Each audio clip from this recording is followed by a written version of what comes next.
Chapter 358. The battle between the crossbow and the Gemini poison came to an end. Moreover, under the influence of the sudden appearance of Mr. J, they walked into another unknown future. This was not surprising to Ray Minkai. At the end of the day, the reason why Lei Minkai came to this world was to track down Miss Q. Now that there were clues related to it, Ray Minkai felt that there was no need to continue wasting time in this battle. Yours too. I've taken care of it. How's the situation on your side? Under the crossbow's feet were the remains of the lavender poison. Among them, the girl on the verge of death was lying in the wreckage, waiting for medical treatment from the helicopter descending from the sky. Knight, you've taken care of it? Melissa was shocked when she heard Ray Minkai's message, but when she found that the shocking movement from Ray Minkai's side had subsided, she could not help but sigh. That's true. The commotion just now was truly frightening. Knight, give us some more time. This monster's defense is really a headache. Even if we contain its lambda drive system, Kurlut's 76mm sniper cannon can't penetrate the monster's armor. Just as Melissa finished speaking, Kurlut's helpless voice followed. Although this is very frustrating, it is also the truth. This monster is not only frighteningly big, but its armor is also thick enough. The 76mm sniper cannon can't penetrate the armor. Not to mention aiming at the radiator under its feet. What about yours 7? How's the situation on your side? Ray Minkai pondered for a moment, then asked Xiangliang Sosuke's M9. Not good. We are now being chased by the monster. It turned out that the task of containing the monster mainly fell on Xiangliang Sosuke. Most of the monster's attention was attracted by Xiangliang Sosuke, and with Melissa's cooperation, they were able to contain the monster. Xiangliang Sosuke and the others were already familiar with this method from previous missions. However, the enemy they encountered today was a huge monster with extremely sturdy armor. Cruz, lend me your 76mm sniper cannon for a moment. The transport helicopter that Ray Minkai had been waiting for finally arrived above the crossbow. After confirming that the medical team was performing emergency treatment on the dying Xia Yufang, Ray Minkai quickly drove the crossbow to Kurlut's M9. Understood. You must take care of my beloved gun. Cruz chuckled and quickly handed the 76mm sniper cannon to Crossbow. Since the weapons used by the AS were all standard models, the Crossbow only needed to pick up the 76mm sniper cannon to immediately enter the battle. Ow! Confirm the Lambda drive system status again. Ray Minkai's method was very simple. It was to use the full power of the Lambda drive system to fire a shot from the 76mm sniper rifle. No matter how strong the Lambda drive system on the giant beast was, it would not be able to withstand the full power of the Lambda drive system. Knight, the Lambda drive system is operating normally and can be activated at any time. Got it. Yours 6, move further away. Be careful not to be affected by the aftermath. Ray Minkai took a deep breath and reminded Cruz. Understood. Let me see the performance of the Lambda drive system with my own eyes. Unlike the previous test, this time Cruz changed from a participant to a bystander and watched the Lambda drive system's every move at close range. Ow! It's starting. Stand by. Knight. Crossbow took a step and raised the 76mm sniper cannon in his hand in a horse stance. He aimed at the giant beast from a distance. Yours 2, yours 6, try to control the movement of the giant beast as much as possible. Understood. After this order was issued, Ray Minkai's spirit began to condense at one point, and the light of the Lambda drive system gradually emerged from the void. It quickly gathered in front of the 76mm sniper cannon like a moth to a flame. At the moment when it was about to burst out, Ray Minkai's spirit also reached its peak. Then, Ray Minkai pulled the trigger. Bang! The moment the bullet rushed out of the barrel and broke through the smoke of the burning gunpowder, It was as if there were 3 faintly discernible halos spreading out from the bullet and then disappearing in midair. This scene made Cruz, who was watching from the side, almost think that his eyes were hallucinating. But because of this fleeting halo, Cruz saw the trajectory of the bullet for the first time with the naked eye. Above the burning warehouse area, a light blue flying trajectory streaked across like a meteor. The moment it tore through the night sky at an extremely fast speed, it hit the giant beast that was trying to flatten Xiangliang Sosuke's M9 with its giant foot. Boom! The bullet fired by the 76mm sniper cannon, under the power of the Lambda drive system, smashed the foot armor of the giant beast into pieces without any hindrance and shattered the heat dissipation device of the Lambda drive system in one breath. In the roar of the explosion, the attack finally came to an end. How is this possible? That pair of twins actually failed. Even the huge beast that was pondering over it also. Xing Nai, who was looking forward to Zhuo Mountain accomplishing everyone's dream, watched in disbelief as the giant beast that was still raging and forcing the Mithril M9 into a corner a moment ago turned into countless pieces and scattered in the warehouse area engulfed in flames. In the midst of his shock, there was a flurry of footsteps behind him, as well as several loud shouts. "Put down your weapons! Surrender now!" The people who followed Xing Nai were all ferocious and vicious soldiers. When they heard the shouts, they did not immediately put down their weapons. Instead, they quickly reacted, raised their guns, and pulled the trigger in the direction of the sound. However, although they moved quickly, the incoming person moved even faster. What's more, the person who came had already seized the initiative in the hands of the unsuspecting situation. Da-da-da-da-da. Gunshots rang out continuously. The ones who fell were Xing Nai's people. "Stop! Put down your weapons! We lost." Xing Nai decisively made the decision to give up resistance in the face of being surrounded and the destruction of their trump card, the giant beast. Although unwilling, the people who were still standing in front of their fallen comrades all gave up resistance and allowed the Mithril soldiers who quickly took control of the area to press them to the ground. Not long after, the news that Xing Nai and the others were successfully captured reached Rei Minkai's ears. "Knight, the mission target has been captured." "Understood. Return to the son of Dan's slave immediately." "I'll return soon." After Rei Minkai gave the order, he immediately sent a signal to Melissa and the other 2 who were surrounding the giant beast's remains. "Yours too, we're preparing to return to the son of Dan's slave. We'll leave this to the following people." "Roger," Melissa replied and let out a long sigh of relief. This battle was the first time Melissa had encountered such a difficult battle in her military career. "Knight, do you think that among the enemies we'll encounter in the future, there will be another opponent like this monster?" Melissa couldn't help but glance back at the giant beast's remains. "I'm afraid so," Rei Minkai said in a deep voice that made Melissa mentally prepare herself for a terrible future. "This is really bad news." Melissa sighed. "Don't worry, Sister Mao, as long as our son of Dan's slave is here, any kind of enemy can be dealt with. Besides, aren't we still knight? That attack just now was beyond my imagination." After the battle, Kurlutz returned to his sloppy personality. Rei Minkai didn't pay much attention to this. "Yours 7. There's still some time, go search the remains. Confirm if there are any signs of life in the remains."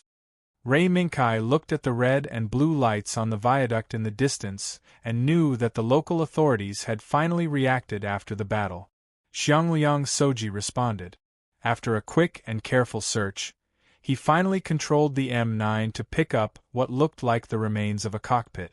Through the electronic eyes of the crossbow, Rei Minkai could clearly see the figure in the cockpit. This was probably what Long Washan had been pondering. However, it had already lost any signs of life. "Bring it back. Although it's an enemy, if we let it stay here, I'm afraid it will become a research target for some people." "Yes." As the hissing sounds got closer and closer, the crossbow and 3M9s quickly disappeared in the fire in the warehouse area. This battle came quickly and ended quickly. However, there was a battle that was enough to make the upper echelons of Mithril overturn their understanding of traditional warfare. Crossbow versus Venom, and it was a battle that took place in a 1 versus 2 situation. Anyone with a discerning eye could tell that Lei Mingkai's AS control technique was definitely above the elite level. However, what was even more surprising was that in a short period of time, he had completely mastered the power of the lambda drive system carried by the crossbow. This made Mithril's research and development department very interested in this. However, even if the research and development department repeatedly sent out requests for Lei Mingkai to assist in the development of the lambda drive system, those reports were all like stones sinking into the sea, and there was no news. Earl, the recent information sent by the doctor is enough to bury me. The Supreme Commander of Mithril's operations, Jerome Boda, stood on the edge of the balcony and helplessly complained to the old man sitting on the chair next to him. Facing the commander who controlled all of Mithril's combat forces, the old man named Mallory smiled gently, picked up the wine glass on the table next to him, and gestured to Jerome Boda. "Jerome, it's a rare vacation, why don't you take a break?" "Earl, I don't have the leisure to rest now. The commotion caused by the young man you shoved in here was too big." Jerome laughed bitterly and shook his head helplessly. Whether it's the crossbow, the lambda drive system, or even the A21 we were tracking, he could master it in a short period of time and provide us with detailed information that we don't know. Who is he? Who is he? The afternoon sun was comfortable and warm. The old Earl narrowed his eyes slightly, and his memory subconsciously returned to the afternoon when he met Lei Mingkai. "Jerome, we don't care who Lei Mingkai is. As long as we know that he is our ally, it's fine. But Earl, the lambda drive system that our research and development department couldn't fully analyze was controlled by a young man who just joined. After the research and development department learned of this news, they almost went crazy." Commander Jerome, don't be impatient. The enemy we face is incomparably powerful, so when we find a reliable ally, the necessary price is necessary. Mallory put down the wine glass in his hand and exhaled softly. "How about this? You should know about the 100-person technical team. Let Dr. Peraz from the research department also send people to participate in this technical team. I believe that he will have some gains." "Earl, you mean the Whisperer Girl?" Jerome immediately thought of the purpose of forming the 100-person technical team. It was a team formed to assist Mira in designing the new body. Although I only met the young man once, I can feel that he values the girl very much. As long as we can have a good relationship with the girl, I believe that we should be able to get a very good ally in the future. After saying that, Mallory raised the wine glass on the table again. "Okay. Old friend. It's a rare holiday, don't always think about these things. You have to have more confidence in your subordinate. What's more, there is now a reliable ally on top of the pill slave's son." Under Mallory's statement, the commander who was badly battered by the research department that had fallen into a state of madness because of the lambda drive system finally put down the mission in his heart and drank with Mallory. Lei Mingkai, who was in the deep sea, didn't know that he had been targeted by the Mithril research department. Now he was standing outside the medical room with Teresa, looking at the medical staff, who were busy inside performing emergency treatment for Xia Yufang, who was brought back for treatment under Lei Mingkai's proposal. "Knight, why do you have to go through so much trouble to save this person? According to the doctor, even if we invest manpower and resources, I'm afraid it will be difficult to pull her back from the jaws of death." Teresa didn't understand why Lei Mingkai wanted to bring back Xia Yufang, who had been issued a death notice. "Captain Teresa, this involved an extremely secretive piece of information. If you want to know, we can continue to talk in another place." It's just that I hope that Vice Captain Richard and Major Kalinin can be present at the same time. This information is probably related to the future of Mithril in the world.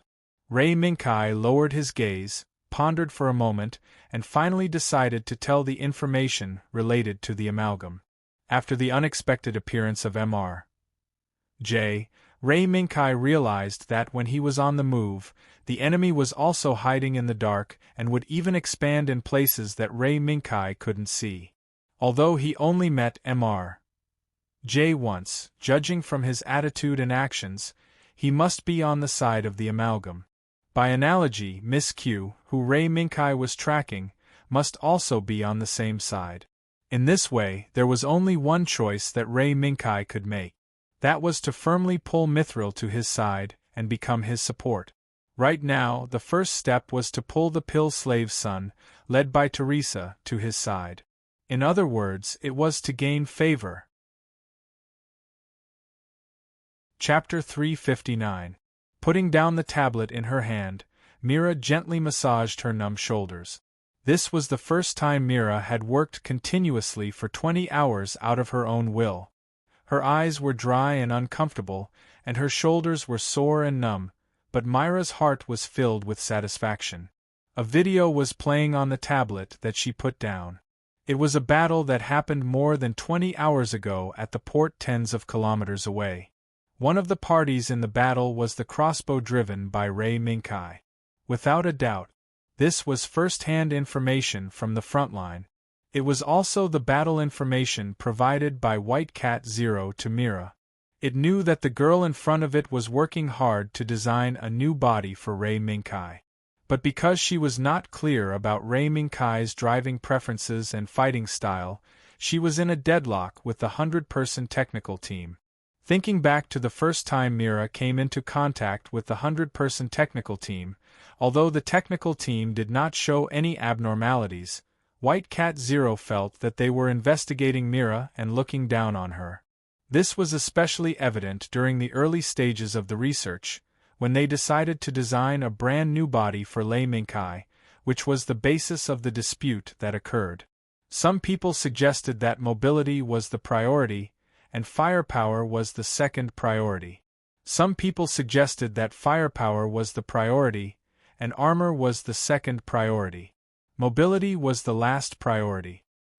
Various proposals kept popping out of the technical team's mouth, causing Mira to lose her composure for a while. White Cat Zero, who was standing at the side, saw it clearly. This was probably the result of the old man named Mallory deliberately indulging.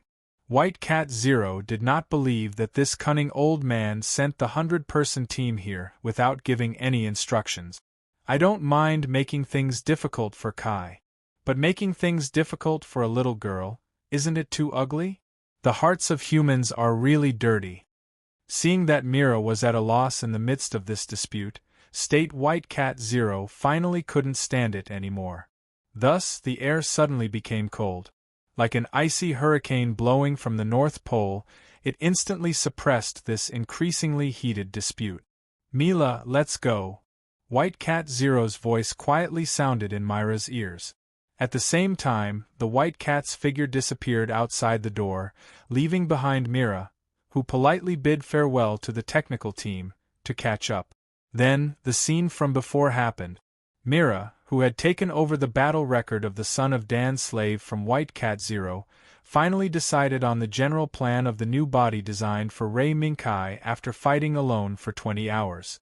High mobility and the ability to fly autonomously. A variety of close-range attacks. There weren't many of them, but they could guarantee the firepower of long-range weapons. These 3 points were the general basis of the plan. This was the conclusion Mira came to after watching Ray Minkai fight with the crossbow. You did well. Although there are still some flaws, it's already Kyle's driving style. White Cat Zero, who was lying on the fridge, looked down at the general plan on the tablet computer and nodded with slight appreciation. As Ray Minkai's partner, White Cat Zero naturally knew Ray Minkai's driving style and fighting habit. Mira indeed had something that was worthy of Ray Minkai's investment. Mira was able to see Ray Minkai's fighting style and fighting habits with just one battle video. This already made Mira worthy to stay by Ray Minkai's side. Sir Zero, are we going to take out this plan just like that? Mira stopped what he was doing and asked with some fear. Mira also saw the dispute in the technical team just now and was anxious in his heart. If Mira released this preliminary plan in this situation, it was afraid that it would cause more chaos. However, White Cat Zero had another view. Why not? Mira, what is the purpose of this body's design? What gave birth to the idea of this body's creation? Mira was suddenly stunned by White Cat Zero's question. Her memory returned to that cold night when she was covered in ice and snow. That night, Mira's body was cold, and she was wrapped in endless pain. Her ears were filled with the roar of the cannons and the explosion of flames from behind. At that moment when Mira once thought that she was going to die, the angel appeared. A pair of wings glowing with a dim light. The white and flawless body with luxurious golden patterns, at that moment, became an unforgettable scene in Mira's life. Since then, Mira subconsciously searched for all the knowledge that could possibly connect with this angel in his mind. Until Ray Minkai and White Cat Zero thought that Lancelot might not be able to keep up with the increasingly intense battle, Mira unexpectedly said that she wanted to design a new body for Ray Minkai. The deep memory became clearer and clearer. Unknowingly, the fear in Mira's heart gradually subsided. Looks like you've already got the answer, Mira. Since you've already chosen this path, then go down it. Perhaps this is the only way you can help Kai. White Cat Zero looked at Mira's pair of eyes that were getting brighter and brighter, and nodded slightly. Thus, accompanied by White Cat Zero, Mira once again came to the conference room allocated to the technical team, and under everyone's astonished gaze, slapped the preliminary plan on everyone's faces. This is the perfect body design plan that we're going to design next. This is the preliminary conclusion after collecting the relevant data of the pilot. Mira pointed to a group of data on the projection screen and said firmly, "There's no doubt. The data you're looking at now is in preparation for the birth of an exclusive mech in this world that possesses not only great power but also terrifying high maneuverability." As soon as Mira's voice fell, the technical team suddenly exploded. Countless questions were thrown at Mira at this moment. In the face of this barrage of rebuttals and questions, Mira took a deep breath and shouted with all her might. "Shut up! This body development plan has been mine alone from the beginning. I'm very grateful for your arrival. However, I hope that you can understand one thing. This airframe is not designed for the forces behind you. It is designed for one person, my brother. It is an airframe that is exclusive to him. Other than my brother, I don't want anyone else to get their hands on this body." Mira's voice gradually became fierce. This was a state that Mira had never been in before. Even when she was snatched away and became an experimental subject, she had never experienced such a state. Here, I'll say the ugly words first. The body that I design must be perfect. Its appearance will inevitably be the most perfect AS in this world. Therefore, I hope that you can meet my requirements, otherwise, please leave here. Mira's gaze was extremely sharp as she looked around. Then, may I ask if anyone here wants to withdraw from this plan? Believe me, even if all of you leave, I can still complete this perfect body alone. After speaking, Mira quietly looked at everyone in the technical team. At this moment, it was silent. The air above the conference room was also filled with a silent pressure. Clap, clap, clap. Vaguely, a round of applause could be heard. As if it was a command, when the applause sounded, everyone in the room subconsciously applauded for Mira's speech just now. Although in their eyes, Mira was an immature rookie, Mira had already shown her attitude and determination. In any case, in the hearts of everyone in the technical team, Mira had already completed the target that Mallory had secretly given her. "Master Mira, may I know the code name of this body?" The applause gradually stopped, and a middle-aged man who seemed to be the leader of the technical team bowed slightly to Mira and asked. Mira smiled lightly and proudly said a code name. The plan ID is ARX-8. The body code name is pending. The moonlight above the ninth heaven gently scattered on the quiet sea. Under the influence of the tidal force, the constantly undulating waves tore the beautiful moonlight into pieces. Amidst the sound of the waves, the Dan slave floating on the sea in the dark night was silent. And on the deck, a figure was standing, facing the slightly cold sea breeze, silently looking at the full moon in the sky. Is this sentimental? No. Not at all. Ray Minkai secretly laughed at himself. Although the planet under his feet was also called Earth, there were subtle differences in some details. For example, the full moon in the sky was different from the full moon in Lu Lucio's world. But if Ray Minkai wanted to say what was different, he couldn't say why. After all, this was only Ray Minkai's one-sided feeling. Night. Are you looking at the moon? Just as Ray Minkai was thinking about the difference between the two worlds, Teresa's voice suddenly came from behind him. Ray Minkai turned around and looked, but was surprised to find that Richard was not next to Teresa. So, Ray Minkai smiled gently. Captain, now is not the time to fight. If you come to the deck so late to enjoy the wind, I'm afraid you will be scolded by the vice-captain. You, Knight. I'm not a child now. Richard can't control my actions. Teresa was surprised, but after seeing the faint smile on Ray Minkai's face, she immediately refuted Ray Minkai's words. Yes. Captain, the youngest captain in the world. Of course, he's an adult. Ray Minkai spread out his hands and said half jokingly and half seriously. You, Knight. Did anyone tell you that you can't use this tone when praising a lady? Teresa raised her eyebrows, showed a smile, and continued to refute Ray Minkai's words. Probably? Let me think. I remember my etiquette teacher once taught me how to deal with this situation.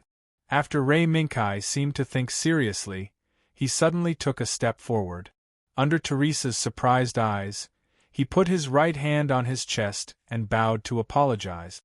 Beautiful Miss Teresa Testarossa, please forgive my unintentional mistake. Knight. It seems that you really think of yourself as a knight. Teresa took a step back and looked at Ray Minkai with a smile. Really? Maybe I am a knight. Ray Minkai didn't care about Teresa's retreat. After straightening his body, he turned around and continued to look at the sea that was filled with moonlight. For some reason, Ray Minkai's attitude of neither denying nor admitting made Teresa subconsciously ask a question. It sounds like it's the same thing. Then, Sir Knight, do you have a monarch that you are loyal to? As soon as this question came out, Teresa keenly captured the change in Ray Minkai's expression. Although it was subtle, Teresa was very sure that this was the truest portrayal of Ray Minkai's heart. Captain, which one do you want to hear? The real answer? Or the fake answer? Subtly, Ray Minkai didn't immediately admit it. Teresa smiled confidently. She had already seen the answer from Ray Minkai's expression just now. It's true, Knight. You have to know that among the 8 virtues of a knight, honesty is the first. Honesty? Ray Minkai chuckled, then turned around again and said seriously to Teresa, I'm sorry. Since Captain has said so, I can't bear to deceive Captain. So, now I guarantee in the name of the Britannia royal family that what I am about to say is true and reliable. Boo. Britannia royal family? Teresa was stunned, but she couldn't find any information related to this name in her memory. Yes, Captain Teresa Testarossa. Now, standing in front of you is the Knight Captain Ray Minkai of the Royal Guards under the command of the Britannia Empire's Empress Euphemia Le Britannia. At this moment, Ray Minkai's posture was as if he had experienced the Empire's etiquette taught by the senior etiquette teacher of the Royal Knight Academy. At this moment, Ray Minkai's demeanor as the Knight Captain of the Empire's Empress's Royal Guards was fully displayed. But as the only audience, Teresa actually subconsciously regarded Ray Minkai's current performance as an act. Oh, Teresa was silent for a moment and then she couldn't help but clap. I didn't expect Knight's acting to be so good. If you were to become an actor, I'm afraid there would be another best actor in this world. Ray Minkai didn't care that his performance was regarded as an act by Teresa. Perhaps to Ray Minkai, this was just a seed left for a certain moment in the future. Therefore, Ray Minkai didn't expect this seed to sprout and grow immediately. Thank you for the compliment, Captain. After Ray Minkai calmly accepted Teresa's praise, he suddenly added another sentence. I wonder if my performance will be able to remove some of the haze in Captain's heart? When these words came out, Teresa's applause stopped. After a while, facing the cold wind, Teresa faintly sighed. I don't know. Perhaps, from the moment the information provided by you, Knight, is verified, I can make a final decision. Mr. A.G., one of the leaders of Amalgam. His true identity was the son of Dan New, Captain Teresa Testarosa's brother, Leonard Testarosa. Chapter 360. Pale light scattered from the ceiling, illuminating this small room that had nothing but the necessary bed, stools, and tables. In this rather simple room, except for the woman sitting silently at the table, there was only the one-way glass on the west wall of the room, and the person standing behind the one-way glass, observing this simple room and the woman. 3 days and 3 nights without eating or drinking. She's more tenacious than I expected. Standing behind the one-way glass, Ray Minkai shook his head slightly. She's very tricky. It's embarrassing to say that we used all kinds of torture methods but still couldn't get her to talk. Kalinin, who was next to Ray Minkai, sighed and said helplessly. As a member of the mercenary group, Kalinin naturally knew that there was no shortage of tough bones among the mercenaries. It's just that he never thought that the seemingly weak woman sitting in the room would be the ugliest among the tough bones. All kinds of torture methods? Ray Minkai frowned and looked at Kalinin with some doubts. His eyes seemed to be questioning Kalinin's statement. The woman's state didn't seem to be treated unfairly. Therefore, Ray Minkai doubted Kalinin's statement. Feeling Ray Minkai's doubtful gaze, Kalinin coughed a few times and explained his statement. Cough. Cough cough. Knight, you're thinking the wrong way. We, Mithril Mercenary Group, are not those vicious organizations. Although it's said to be torture methods, the methods we use are relatively gentle. Is that so? It seems that everyone is working hard. Ray Minkai smiled and suddenly changed the topic. However, even if we use those cruel methods, the other party might not talk. After all, she probably spent her teenage years in that kind of environment. Ray Minkai's mind suddenly flashed, and then he looked at Kalinin. His eyes were full of playful light. Major Kalinin, I have a proposal. Oh? Knight, please say it. Although Kalinin was a little surprised by Ray Minkai's sudden change of attitude, he still nodded and motioned for Ray Minkai to speak his mind. I think Major Kalinin can have a heart-to-heart talk with her. A heart-to-heart talk. Ray Minkai's proposal made Kalinin stunned, then he shook his head, as if to deny Ray Minkai's proposal. Knight, you're joking. Although I'm not qualified to say these words, as a former mercenary, I know that these people can't be solved by ordinary means like a heart-to-heart. More often than not, they can only be solved with a bullet. How do you know? Anyway, isn't the situation in a stalemate right now? Lei Minkai raised his hand and pointed at the woman sitting by the window.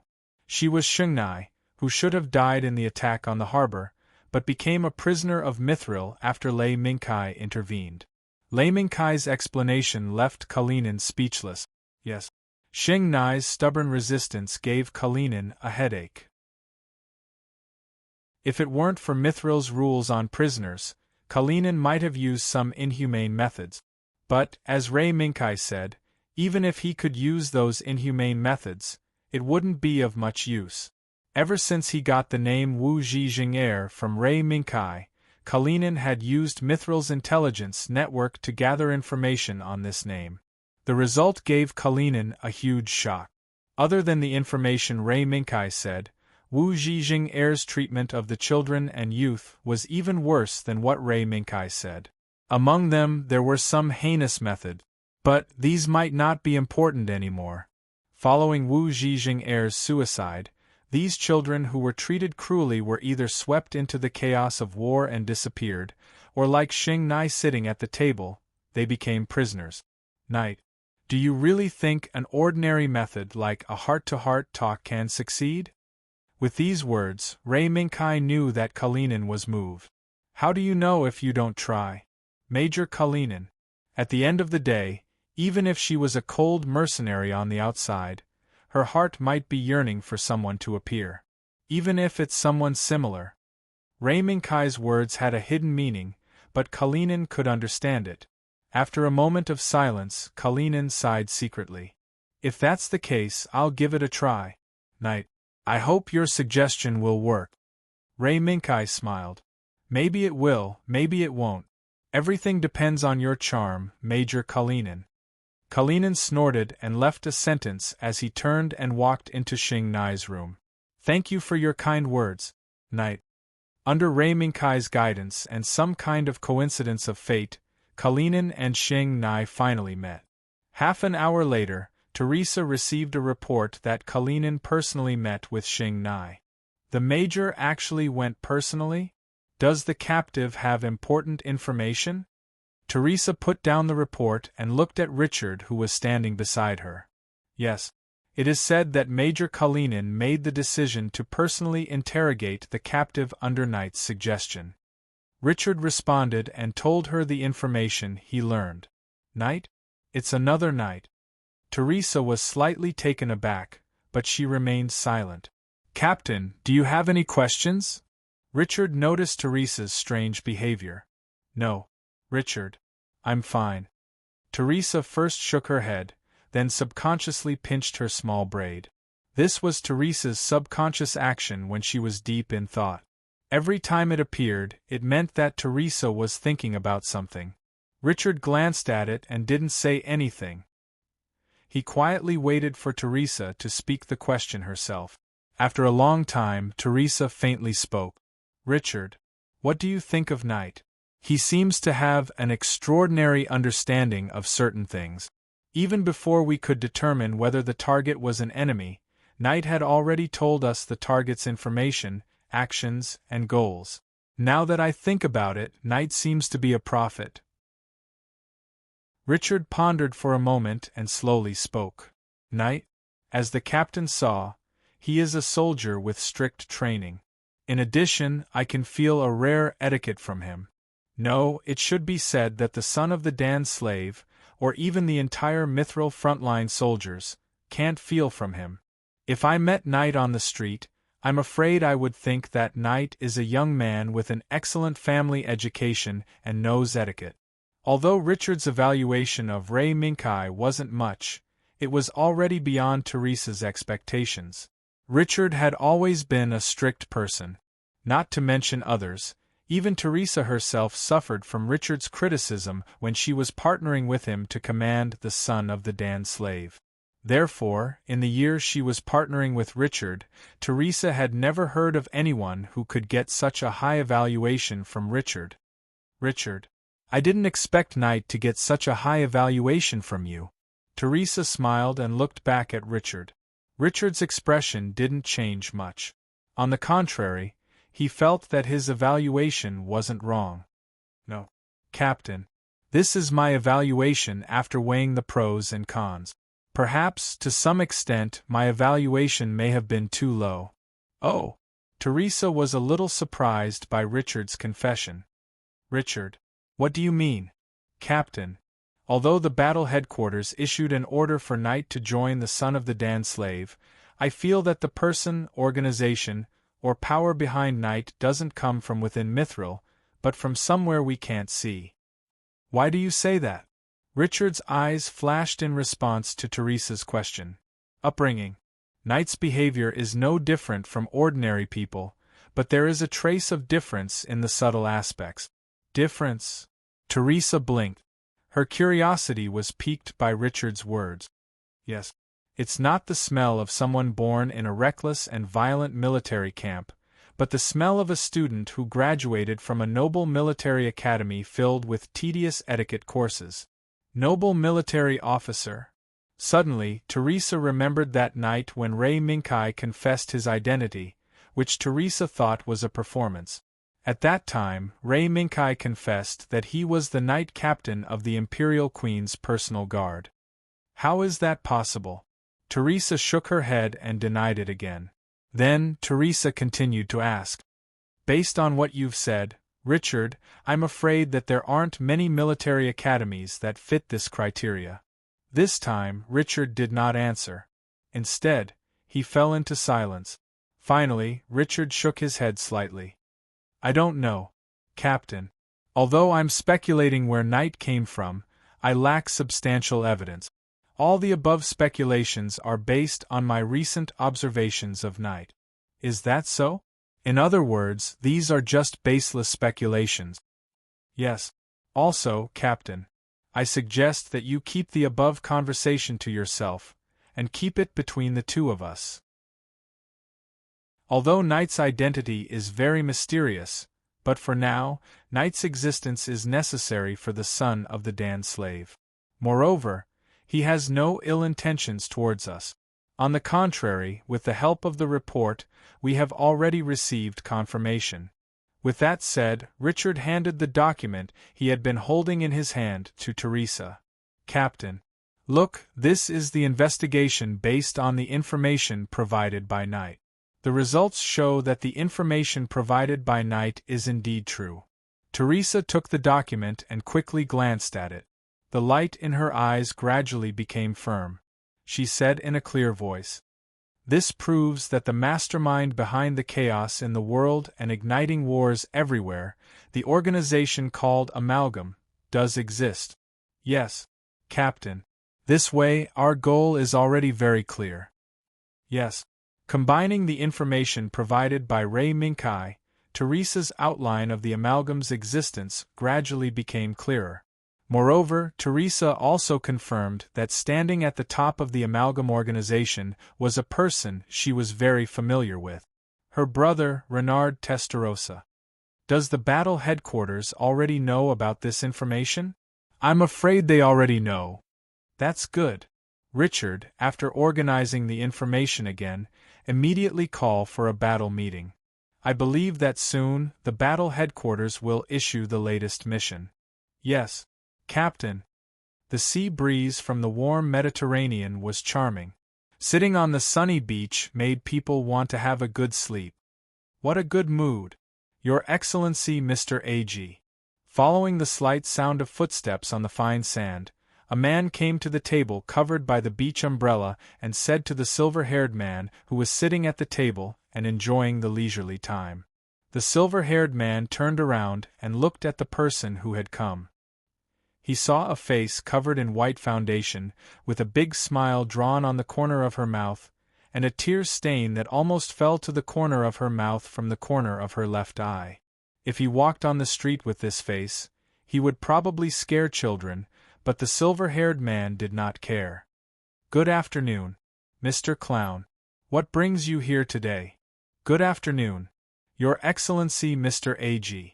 I'm here today to ask you to lend me a person. I'm sure you'll gladly agree to my request. Clown respectfully bowed to the silver-haired man. Who among the people here can catch your eye, Mr. Clown? The silver-haired man's eyes flashed with an inquisitive light as he asked curiously. Xia Yulan. The weapon that was raised by Your Excellency 9 Dragons. Clown straightforwardly stated his request. Xia Yulan? Since you like her, Mr. Clown, feel free to take her. After all, after the mission failed, they are no longer of much value to the Amalgam. Moreover, to a certain extent, their existence is a hidden danger. The silver-haired man agreed to Clown's request without hesitation. Thank you for your generosity, Your Excellency Mr. A.G. Then, as a return gift, I'll give you the latest information. Information? Clown's return surprised the silver-haired man. Yes. That is, a knight has appeared beside your Excellency's sister. Please pay attention to his presence. A knight. The silver-haired man raised his eyebrows and smiled. What an interesting nickname. Then, the silver-haired man nodded at Clown and thanked him. Thank you very much for your information, Mr. Clown. Also, may I know Miss Q's current situation? Miss Q? She's currently negotiating with Your Excellency Mr. AU, and seems to be carrying out some kind of operation. If Your Excellency Mr. AG is interested, I can send you the contents of the negotiation. The clown smiled and made a very attractive suggestion. However, the silver-haired man was unmoved. But you have to pay the same price, don't you think? Your Excellency Mr. J, I understand your behavior. But now I just want to stay here and enjoy this rare leisure time. Seeing that his self-promotion method had failed, the clown did not get angry. Instead, he bowed to the silver-haired man again, then turned around and left without hesitation. Goodbye, Your Excellency Mr. AG. I wish you a wonderful vacation. Chapter 361. Good morning, everyone. Today's weather is very good. It seems that today may be a very good day. Next, we will first play a message jointly released by various astronomical institutions and the International Astronomical Union. Recently, various astronomical institutions have coincidentally detected that an asteroid tentatively named Z00061 has suddenly crossed the asteroid belt between Jupiter and Mars, and is approaching Earth at a very fast speed. According to the calculations of relevant experts, this asteroid seems to have a close contact with Earth. According to the tracking and observation of this asteroid that suddenly crossed the asteroid belt, this asteroid has a length of between 1,000 and 2,000 meters, and a maximum diameter of 100 meters. According to the observed data, the composition and structure of this asteroid are mostly composed of iron, chromium, and other heavy metals. Cannot be ruled out that when it comes into contact with Earth, it will have an impact on the surface. For this upcoming event of the century, we invited famous astronomers to the scene to further understand it for us. Next, let's welcome. In a daze, Mira, who was in a deep sleep, seemed to hear the news broadcast from the television that was rarely turned on. A familiar fragrance also faintly drifted to Mira's nose through the gap in the door. This is, that indelible sense of familiarity instantly pulled Mira out of her sleep, and made Mira subconsciously pick up a long coat from the bedside. While putting it on her shoulders, she fumbled for her slippers and tried to walk out of the room. As the door opened, Mira saw a familiar figure busying about in the half-open kitchen. And that was how the familiar fragrance wafted out. "Brother? You're back?" Mira was stunned, then quickly ran to the kitchen door and shouted at Ray Minkai, who was busy inside. "Yo. Good morning. I don't have any missions recently, so I came back. Besides, my current identity is a foreign language teacher of Zhendai High School. Mira. Breakfast is almost ready. Go wash up first." Ray Minkai scooped up the fried egg from the pot and put it on the plate. He looked back at Mira, smiled, and called Mira to wash up and eat breakfast.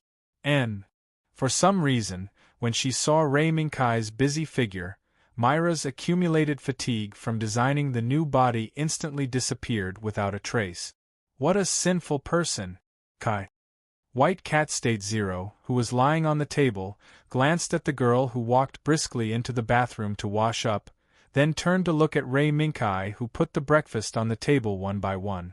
"If you talk more, I'll take back your steak."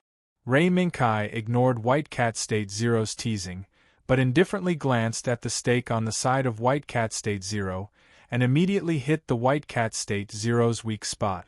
"Ah, Kai. You bastard. You don't even want others to talk about the trouble you caused. Just you wait and see. When your little princess comes, you'll see how I'll complain." Afraid that Ray Minkai would really take back the steak, White Cat State Zero immediately stopped teasing Ray Minkai and mercilessly tore off a large piece of the steak that was bigger than a palm. Just enjoy your steak. State Zero. Why didn't I realize that you have the potential to become a gossip woman? Lei Minkai realized that after he fought with the giant beast and the Gemini, State White Cat Zero actually became a bit like a gossipy old woman. Don't put me together with those messy middle-aged women. White Cat State Zero, who was tearing the steak, hummed vaguely, and at the same time, pointed at the tablet on the table with its small paw that was stained with meat juice. Here. That's the result of Myra's tireless work during this period of time. TSK. I'm really touched. Just for a brother who is not related by blood, you actually went to this extent. Kai, you're really sinful. State Zero. Are you tired of steak? Next time, I'll give you a can of herring to try. Ray Minkai naturally knew about the tablet on the table. When he returned from the Son of Dan Nu, the first thing he saw when he walked into the room was the tablet covered by a pile of messy drawings.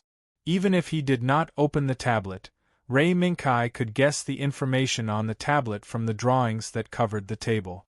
These were the results of Myra's calculations with the help of the technical team during this period of time.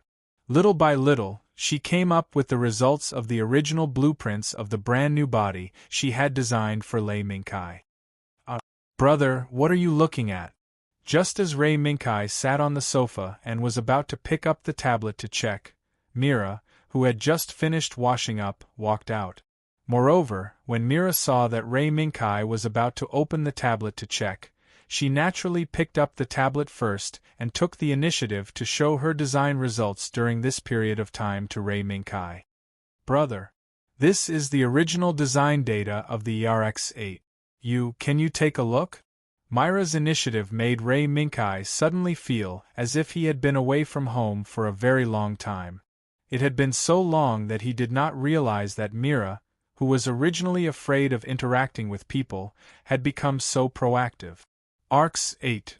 Ray Minkai, who reacted from Myra's initiative, suddenly realized that the serial number of the new body that Mira designed for him seemed to be a little subtle. Yes. I remember that brother is now driving an ARX-7 crossbow, right? Then, for the next new body, I want to use the next serial number of the same series to name it. Mira nodded and said her idea. Ray Minkai did not care about this point. On second thought, since the crossbow was already his own vehicle, then the name ARX-8 Fiery Demon Sword should also be exclusive to him.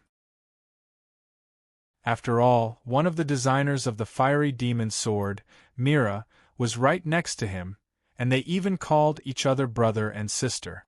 Is that so? Mira, it's fine as long as you like this. Well, how about this?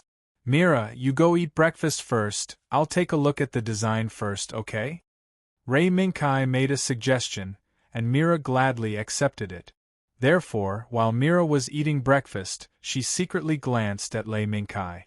Lei Minkai also began to look at the original design drawings of the brand new body called the ERX-8. The first thing that caught his eye was the three major requirements that Mira put forward for the new body: high maneuverability and flight ability, strong fighting ability, and long-range weapons that could suppress the enemy to a certain extent. These three requirements were not unfamiliar to Ray Minkai. This was an idea that Ray Minkai had already put into practice when he participated in the Steel Polo World competition in the Jiaodao world.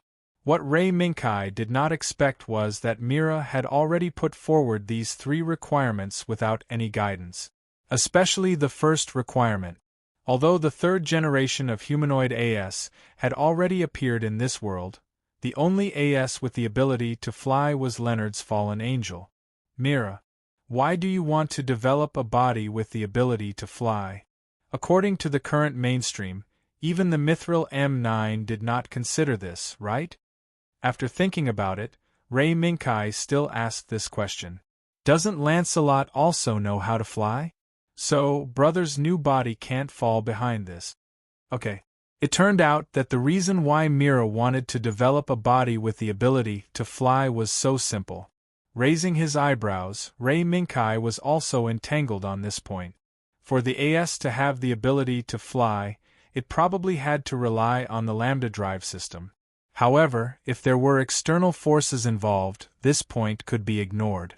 Moving his gaze, Ray Minkai looked at the many options listed in the next requirement.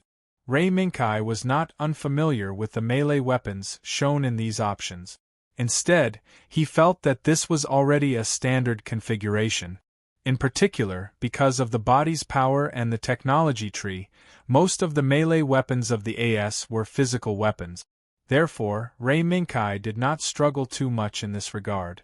What was worth Ray Minkai's attention was probably the hook design that was transplanted from Lancelot. He did not expect Mira to also plan to transplant Lancelot's hook weapon to the new body. In this regard, Ray Minkai just smiled slightly and let it be. And the last requirement. Ray Minkai had some ideas. Mira, have you ever thought about using an auxiliary robotic arm? As soon as she heard Ray Minkai's voice, Mira suddenly stopped what she was doing. Auxiliary robotic arm? Is it used to attach more weapons? Yeah, but it is more used to load larger and more powerful weapons. When I was driving the crossbow, I found that the power of the lambda drive system was not limited to this. Recalling the behemoth that could rely on the lambda drive system to operate and weighed more than 1,000 tons, Ray Minkai felt that the design of the long-range weapon in the original design seemed to be a bit too conservative. Lambda drive system?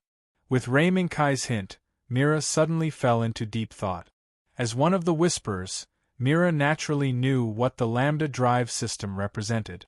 As long as the power contained in this system could be used 100%, perhaps the body that Mira wanted to design now could usher in a subversive change. Mira's contemplation lasted for a while. From the morning until late in the morning, Mira was still sitting at the table with her head lowered, thinking about the lambda drive system. The only difference was that the breakfast in front of Mira was only half eaten. Ray Minkai had already gently taken it away and replaced it with a cup of steaming milk. During this time, Jack, who already knew that Ray Minkai had returned, came to inquire about today's itinerary. Ray Minkai sat quietly in the living room and accompanied Mira. As the sun gradually set, Mira, who was in deep thought, suddenly stood up and said loudly, "I understand." Then, she rushed out of the house and ran quickly toward the design center on the next floor. Ms. Mira? Mira, who was fully immersed in the new body, didn't seem to notice Jack, who had just arrived at the door. She ran past Jack like a gust of wind. "Jack. Let her go. Looks like I need Jack to send you dinner tonight." After watching the White Cat Zero follow Mira out, Ray Minkai also came to the door and nodded to Jack. Jack retracted his gaze from the stairs and respectfully bowed to Ray Minkai. "Yes, Your Excellency. I'll go prepare dinner now. Also, maybe I should prepare a cup of hot black tea. Looking at Ms. Mira, I'm afraid she'll have to stay up late again tonight." "Okay. Go, Jack." "Yes." After Jack left to prepare Mira's dinner, Ray Minkai stood alone in the corridor, looking at the quiet neighborhood, and sighed with some emotion. Yarek's 8 flaming demon sword? I'm afraid it'll become unrecognizable. Sighing was one thing. Next, what Ray Minkai had to do was to make up for Mira's days of absence. Although Ray Minkai knew that Jack's backer, Mallory, would definitely arrange everything, he still had to personally show his face in Array Sendai High School. One must know that Ray Minkai's social status here was Array Sendai High School's foreign language teacher. As expected, when Ray Minkai drove to Array Sendai High School, he was immediately discovered by Kagurazaka, who was standing at the door and checking the students' bags. Lei-sensei? Where have you been all this time? I haven't seen you for a long time." The surprise on Kagurazaka's face was undisguised. That also attracted the attention of the other students. "Just something at home, I need to go back. I've troubled Kagurazaka-sensei. Oh right. Is the principal in the office now? I have something to ask the principal. After locking the car door, Rei Minkai nodded and asked Kagurazaka with a smile. Oh, the principal is in the office now. If he knows you're back, he'll probably be very happy. Come to think of it, not only Lei-sensei, even Mira classmate often asks for leave. Lei-sensei, is your family's situation very troublesome? It seemed that Kagurazaka was very concerned about Rei Minkai's disappearance during this time, and constantly tried to find other excuses to make Rei Minkai stay. Perhaps. Thank you for your reminder. But I have to go find the principal now. We'll see you later, Kagurazaka-sensei. The scene of Rei Minkai leaving in a hurry, and Kagurazaka hesitating to speak, was seen by the three people standing at the side. Aha! This is really big news. I didn't expect our Kagurazaka-sensei to start thinking about love. Tokapan Kyoko said in surprise, while holding her beloved camera and taking pictures of Kagurazaka. It's useless. It's useless.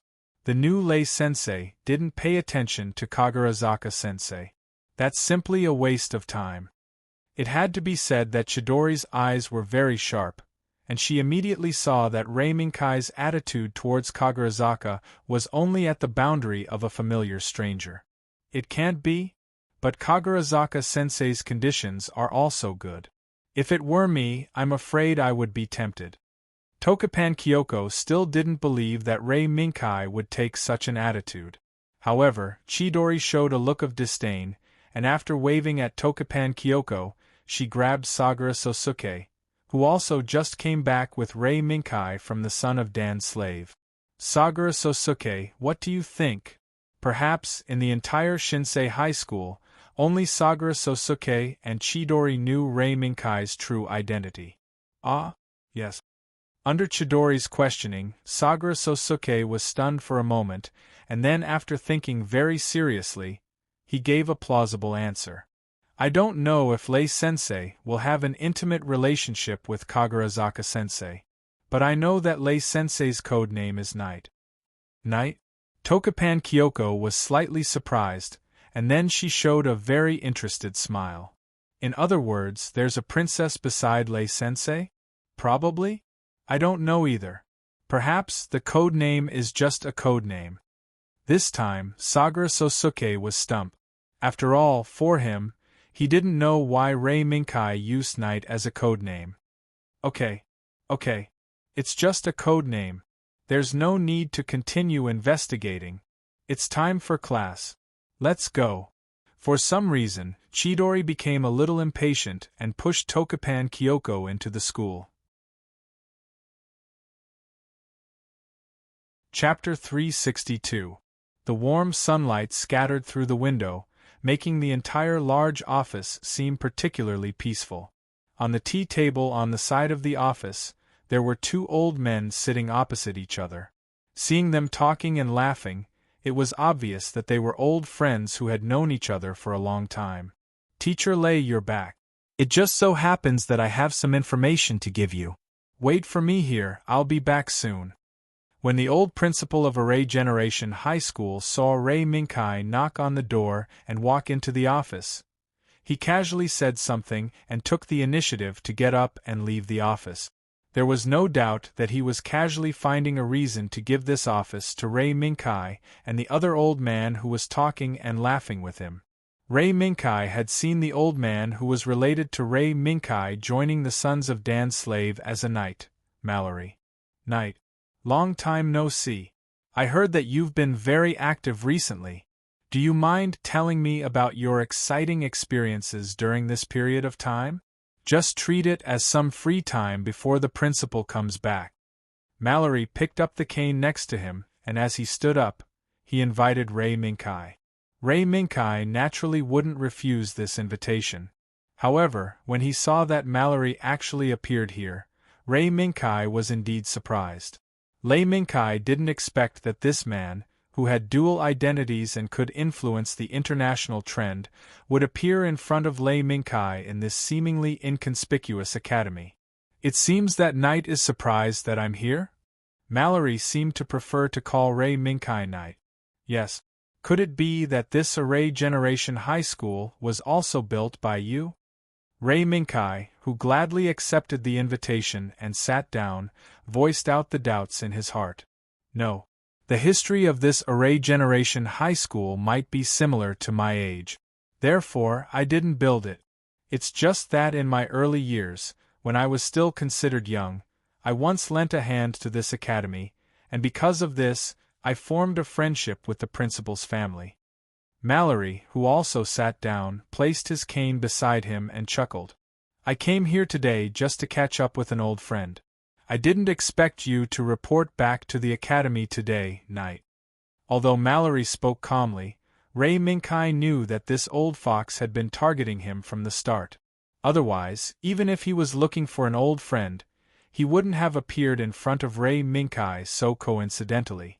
When Ray Minkai left the son of Dan's slave and returned to his residence, Mallory had probably already received the news from the old butler Jack. Therefore, Ray Minkai didn't expose Mallory's trick. Instead, he sat on the sofa and waited for Mallory's next sentence.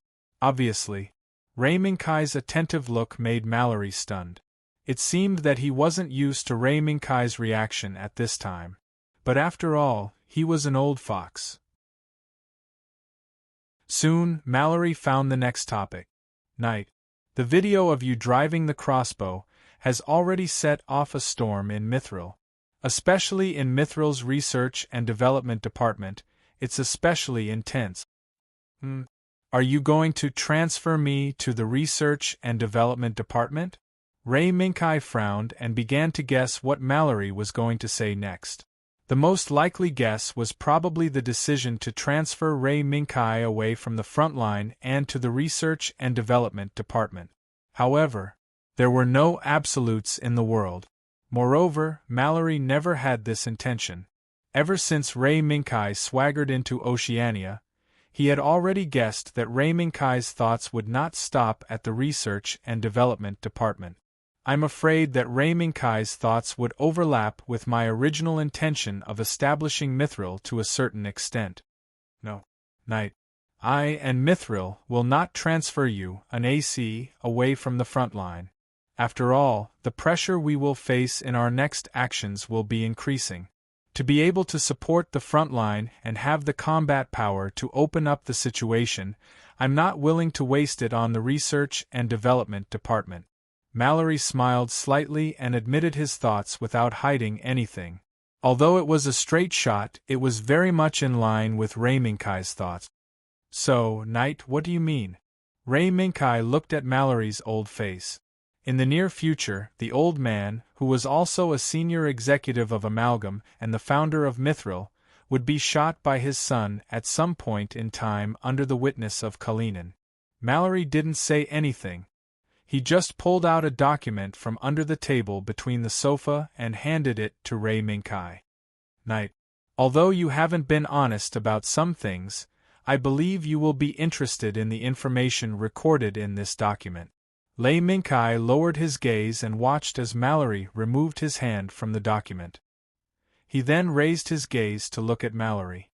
This is a gift in return. Mallory smiled gently. His smile was full of trust between friends. Knight, let me see the possibility of fulfilling my long-cherished wish in return. Lambda drive system.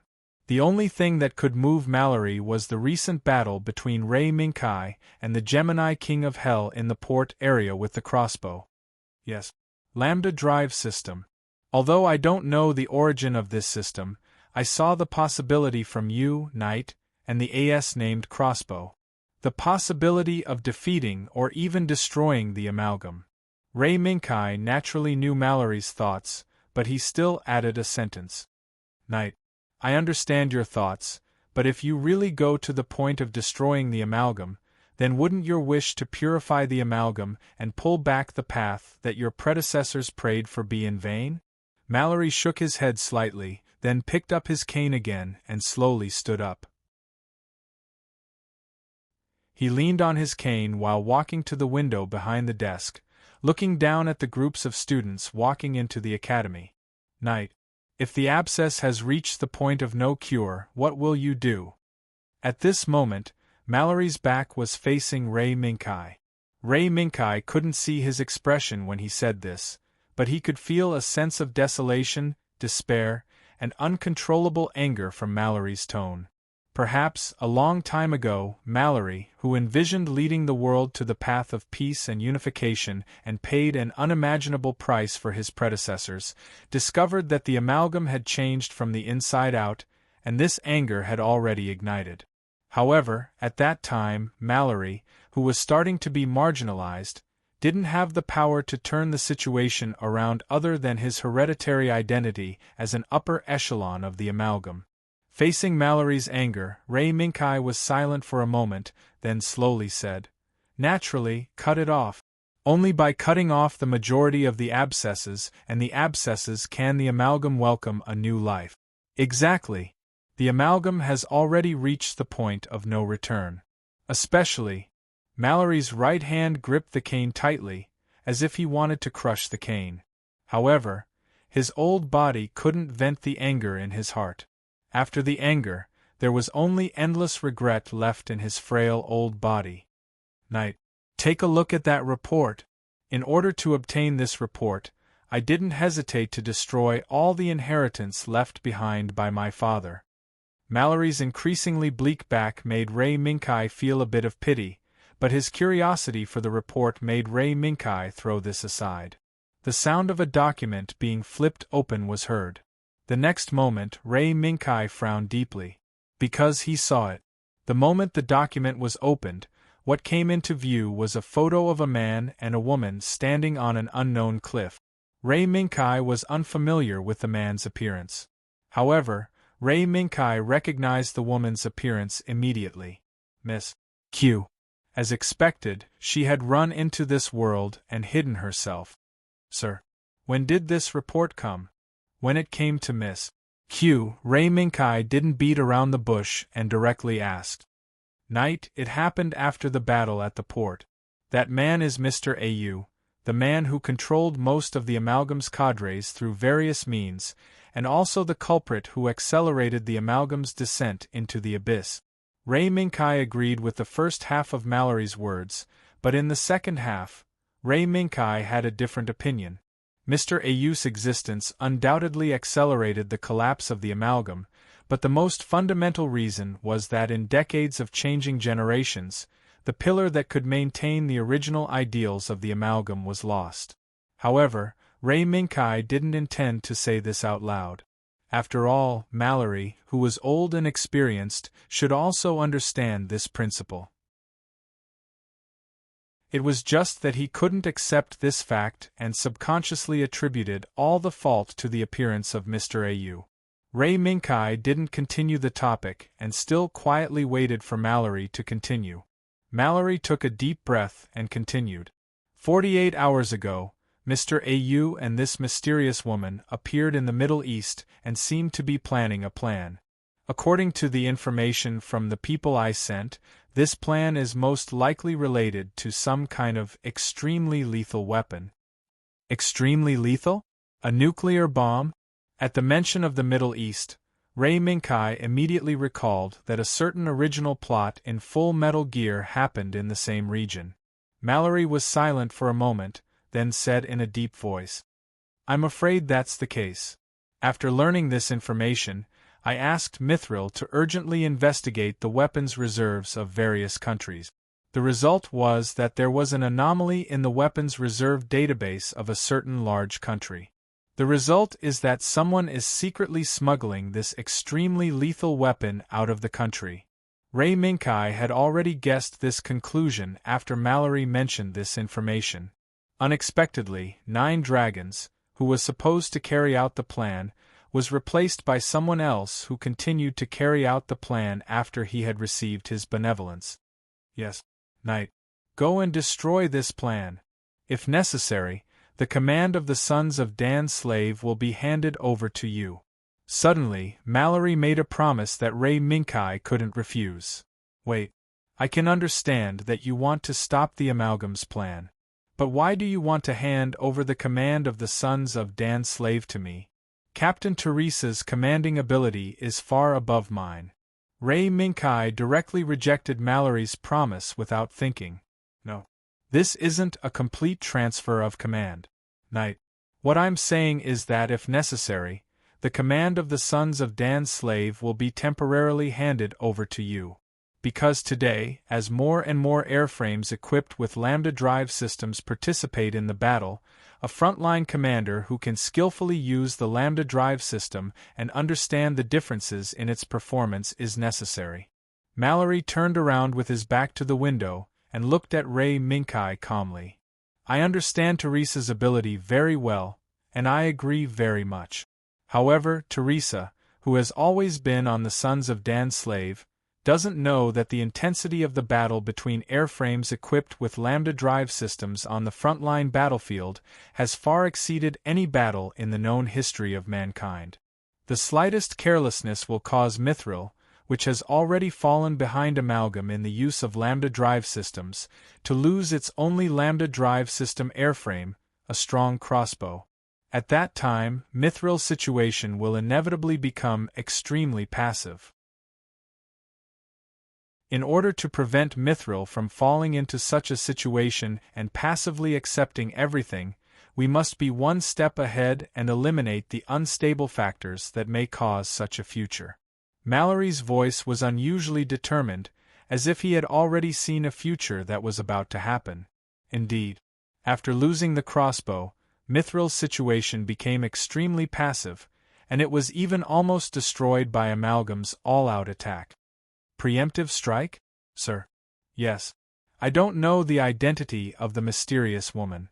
The intelligence personnel who have been sacrificed also didn't find out her identity, but I feel that the confidence of Mr. O to carry out the plan that we still can't see clearly should come from this mysterious woman. Mallory's analysis was very reasonable, and it was even close to the truth. Ray Minkai closed his eyes, and after a moment of silence, he said slowly and forcefully, Yes, sir. I know a little about the identity of this mysterious woman. She doesn't have a name, only a name that is very similar to a code name. That is Miss Q. According to my several contacts with her, this woman seems to have technology in her hands that we can't find out, as well as means that can cause unimaginable disasters around the world. Having said that, Ray Minkai stood up from the sofa, shook the document in his hand, and said word by word with a playful light in his eyes, In fact, even if you didn't promise to transfer the command of the Sons of Dan's slave to me when necessary, I would still carry out this mission. Because I still have some things to settle with this woman.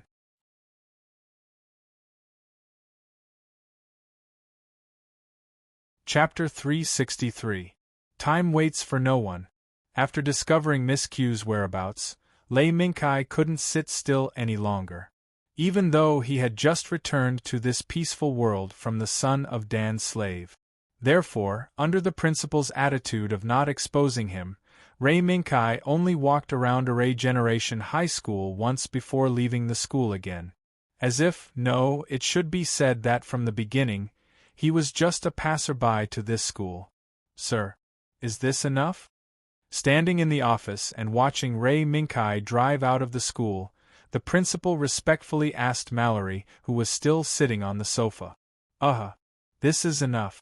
Array Generation High School is still Array Generation High School. Principal, you are still the principal.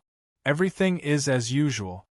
Mallory let out a long sigh of relief, got up with his cane, and left the office step by step under the principal's respectful gaze. The matter here was done. The following matters were handed over to Ray Minkai and Teresa. With the Amalgam's wealth and influence exhausted, Mallory didn't have much power to redeem the Amalgam's path. Therefore, he simply made the decision to let Ray Minkai destroy the Amalgam. What he couldn't do, what he couldn't get, it was better to let an outsider destroy it. At least, this outsider seemed to have a similar philosophy as him. All of this was just a gamble. For Mallory, an old man who wanted to fulfill his father's dream, but was getting weaker and weaker, the only thing he could do now was this gamble. If he lost the gamble, he would cross the border of death and be reduced to ashes. But for Mallory, this was just the result of fate. Half an hour later, Ray Minkai's car returned to the neighborhood. Before getting out of the car, Ray Minkai saw the old butler Jack guarding the entrance of the building. "Jack, do you already know?" Without saying much, Ray Minkai asked Jack as soon as he got off the car. "Yes, sir. I have already prepared your luggage. Please be at ease, sir." Old Jack's attitude was even more respectful than before. Ray Minkai was well aware of this, but he did not point it out. "Yes, I'm counting on you. I'll go say goodbye to Mila first." However, Ray Minkai did not successfully bid farewell to Mira. What awaited Ray Minkai was a note that asked him to come back early. "Kai, you are truly sinful." The white cat, State Zero, who was lying on top of the fridge, glanced at the note in Ray Minkai's hand, and repeated what he had said before. "State Zero, do you have too much free time?" Ray Minkai put down the note and glanced at State Zero, the white cat. The white cat State Zero yawned and said lazily, "Of course I'm free." There were over 100 people guarding the place, both openly and covertly. Ordinary militants would not be able to raid this place. "Don't you think I'm too free?" "If you're free, you can come with me," Ray Minkai retorted. "Do you dare?" Although ordinary militants would not be able to attack this place, what if it was them? "This time you came back and immediately attacked. You must have found their tracks, right?" White Cat State Zero's eyes were very sharp. Ray Minkai did not take the initiative to say the information, but the White Cat State Zero had already guessed it. "Yes, Miss. Q has appeared." As soon as Ray Minkai's voice fell, the fur on White Cat State Zero's body suddenly stood up, but in the next second, it gradually returned to its previous gentle appearance. "Go. Anyway, Miss.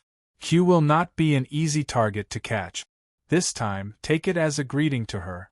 As it spoke, White Cat State Zero suddenly jumped down from the refrigerator and jumped to the balcony. It looked up at the blue sky above and lay down on the balcony. At first glance, it was as if the sun was in a different place. The White Cat State Zero's actions made Ray Minkai somewhat puzzled, but in the end, he did not delve into it. Time moved forward again.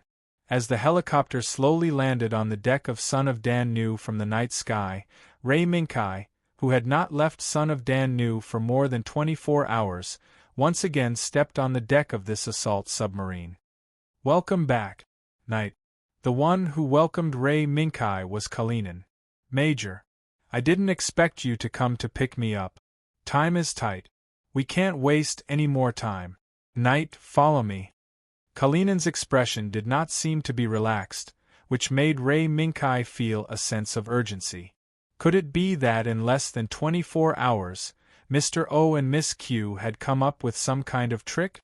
Although he was puzzled, Ray Minkai still followed behind Kalinin and came to the war room.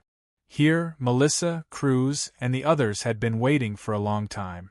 However, after Ray Minkai scanned the area, he didn't discover anyone's appearance. Sergeant Sagayoshi Sosuke is still staying at Arai High School to perform protection duties. His position will be filled by night. As soon as the meeting started, Kalinin said this decision that surprised everyone. Cruz, in particular, whistled. Sagayoshi Sosuke is really lucky. Now I'm a little envious of him." However, before he finished speaking, he was slapped back by Melissa sitting next to him. "Shut up, idiot." Kalinin glanced at Cruz, who was beaten up every day, and then looked at Ray Minkai. "Knight, do you have any questions?" "No. I have no questions."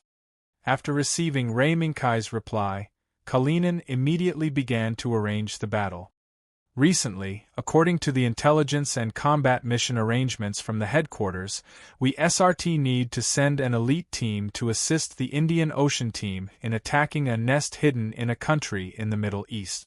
Kalinin took the remote control and pressed it, and a photo suddenly appeared on the projection screen behind him. This photo was the one Ray Minkai saw from Mallory before. It was the photo of Mr. A.U. and Miss Q standing together. When this photo appeared, Melissa could not help but raise her hand and ask a question. Major, is the target of this mission the man and woman in the photo? Who are they? Kalinin nodded slightly and then calmed down. Now we are announcing to everyone here a new piece of information that has just been confirmed. This is definitely an explosive piece of information, and the existence of this information reveals that the war has not yet subsided, and the fundamental reason why Mithril was formed. At this moment, when Kalinin wanted to further disclose the information, Teresa suddenly walked into the combat conference room with Richard. Major, let me do the rest. I think this information should be announced by me personally. Teresa, who walked into the combat conference room, looked at Kalinin with a firm gaze. Hearing this, Kalinin nodded and stepped aside. He turned around and stood beside Richard, waiting for Teresa to speak. On the podium, Teresa, who replaced Kalinin's position, and Ray Minkai looked at each other, then slowly said the information that was absolutely explosive for everyone present. I believe everyone sitting here is an elite of Mithril. Ever since you joined Mithril, I believe that all of you have witnessed the purpose of our Mithril Guild's existence. But why would Mithril be formed and act for the sake of maintaining world peace, a concept that seems silly, foolish, and even incomprehensible to ordinary people? At this point, Teresa's words stopped, as if she wanted to see everyone's reaction. Unsurprisingly, everyone present instantly began to discuss this matter. Some were baffled by Teresa's words, and made it clear that they only joined Mithril for the money. Some shouted at Teresa. As long as Teresa was still in the Son of Dan's slave, they were willing to continue to work for Mithril. In the midst of these discussions, Melissa and Cruz seemed particularly dignified. After a moment of silence, Melissa looked at Ray Minkai, who was sitting not far away from her. Knight, do you know the truth behind this mission? Ray Minkai nodded slightly. I know a little. Perhaps the real enemy of Mithril has appeared. Ahem. Quiet. At this moment, Richard, who had been silent all this time, took a step forward and shouted to stop the commotion. This was also Richard's persona in this meeting. After everyone quieted down, Richard looked at Teresa. Captain, you can continue. Teresa smiled slightly. Thank you, Richard. Then, a rare trace of fierceness appeared on Teresa's small face. It seems that everyone here thinks that Mithril's actions so far have been foolish. But I don't know if you know that when Mithril made such foolish actions, there were already people in this world who were even more foolish than us. With the idea of unifying the world and ruling the world was in a mess, igniting the flames of war everywhere, causing countless people to be homeless, and families to be destroyed. After taking a deep breath, Teresa looked at the man with a scar on his face, sitting on the left side of the conference room. Ivanovich, haven't you always wanted to know who the culprit behind the war that destroyed your country and your home? Now I can tell you. Although Teresa's voice was delicate and crisp, there was a strong and powerful penetrating force. With the efforts of Mithril's intelligence department, we finally found the culprit who started the war in all parts of the world with a more foolish idea than Mithril. Teresa raised her hand, pointed at the man and woman on the projection screen behind her, and said sonorously, "And the two people in the photo are one of the culprits. They exist in the form of an organization, and they secretly hide in the shadows of the world, influencing the international trend of the world as they wish, wantonly playing with the lives of civilians, trampling on precious peace, just to satisfy the ridiculous and foolish delusions in their hearts." A trace of anger gradually emerged in Teresa's words, but Teresa didn't show an angry look. Instead, she showed a smile that made everyone a little frightened. This organization that destroyed countless peace and broke many families is called Amalgam. In addition, here, I will announce a piece of news that may be very unfavorable for me. As soon as he heard Teresa's words, Ray Minkai's eyes suddenly flashed with a trace of light. Teresa doesn't want to directly disclose Leonard's existence, right? Obviously. Ray Minkai's guess was correct. After Teresa took a few deep breaths, a resolute light burst out from her eyes. Everyone. Now our intelligence department has some information about the leader of Amalgam. In addition to the man and woman in the photo, we also have some information about another leader. And the name of this leader is Leonard Testarossa. As soon as these words came out, the room was silent. It wasn't until a few minutes later that everyone slowly recovered from the shocking fact brought by a certain surname. Testarossa? The entire war room was in an uproar again. There was no doubt. Teresa's existence was undoubtedly equivalent to the existence of a goddess for the son of Dan's slave. As long as it involved Teresa, most of the members would show a completely different attitude from usual. And now, when they learned that the surname of the leader of Amalgam, who was likely to be the nemesis of Mithril, was the same as Teresa's surname, everyone was stunned.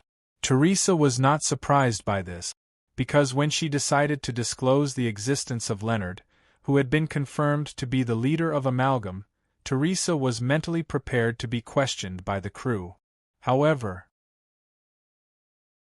from the current situation, it seemed that there would be no questioning. Quiet. The captain hasn't finished speaking yet. In order to maintain order in the conference room, Richard stood up again. In the war room that was quiet again, Teresa slowly took a breath and made a request from the bottom of her heart to everyone present. As you might expect, Leonard Testarossa is the brother of Teresa Testarossa. I'm very sorry. This is an unfortunate scandal of our family, but I feel that because of this, I need to immediately disclose the existence of my brother, Leonard Testarossa. I want to stop this arrogant and stupid brother from continuing to mess up the world. However, I can't do it alone. So, can you help me? The answer, it was obvious. Under the personal request of the goddess Teresa, who was the son of the Dan slave, everyone present expressed that this was a mission that had to be completed without hesitation. Sitting on the side of the war room, Ray Minkai couldn't help but give Teresa a thumbs up when he saw her secretly relieved and successfully disclose the existence of Amalgam. Well done, Teresa.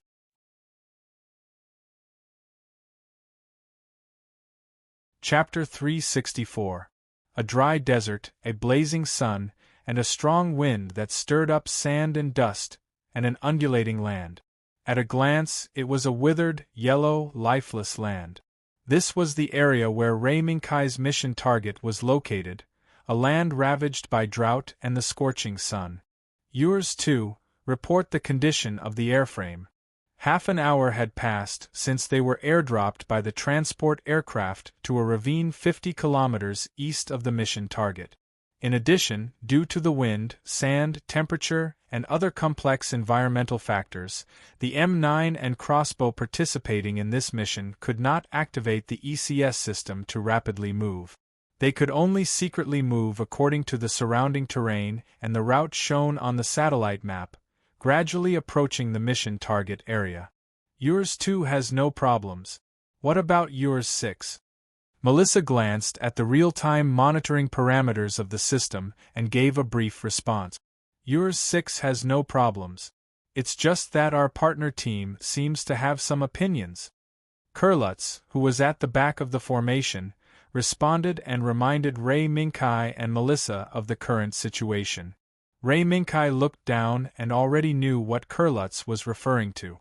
It turned out that before departure, the special team formed by Ray Minkai, Melissa, and Kurlutz had been targeted by the M9 team in the Indian Ocean. In the end, this was only because once the Mithril team changed their equipment, they would usually prioritize the Pacific team where the son of Dan's slave was as the first target for equipment change. Over time, the other teams in the ocean would naturally be resentful. It was inevitable that there would be some friction when they met the people from the Pacific team. However, in general, even if there were conflicts, It was still better than when Xiangliang Sosuke had come here alone, where the M9 team from the Indian Ocean made things difficult for him. They even denied Xiangliang Sosuke's opinion in their tactical arrangements. But now, it was already past the fixed time for communication according to the regulations. According to the tactical arrangement before departure, after the airdrop, the two teams would split up and move toward the mission target area from the north and south respectively to form an encirclement around the mission target. At the same time, when moving secretly, the two teams had to report their positions to each other every 10 minutes. Night. It's been 15 minutes since the last announcement. Under Cruz's reminder, Melissa finally asked this question. As a veteran, he naturally knew what would happen after the two squads clashed. This was especially true for mercenary groups that lacked discipline and battle principles. This problem was even more common. After Ray Minkai pondered for a moment, he took the initiative to send out an inquiry signal in an attempt to contact the Indian Ocean team that was located a few kilometers away. However, Ray Minkai's signal did not receive a response immediately. It was only after the crossbow and the two M9s had advanced a full 6 kilometers from the canyon occupied by Gale that they received a reply. Malfunction? After performing emergency treatment on the spot, they had just restarted the mission? What the hell are they doing? When Melissa saw the contents of the letter, her eyes widened. It was as if he couldn't believe that his teammate would use such an absurd reason to brush off his impulsiveness. Don't worry about them. Ray Minkai, who had a clear memory of the Indian Ocean team, gently shook his head and signaled Melissa not to pursue this small issue. Night. This won't do. If we allow them to act on impulse, I'm afraid it will affect the completion of this mission. Melissa was a little angry. She never thought that something like this would happen to the Indian Ocean team. Okay, Sister Mao.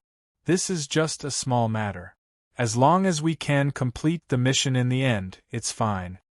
As soon as Cruz realized that Melissa was about to explode in anger, he immediately jumped out to smooth things over. Shut up.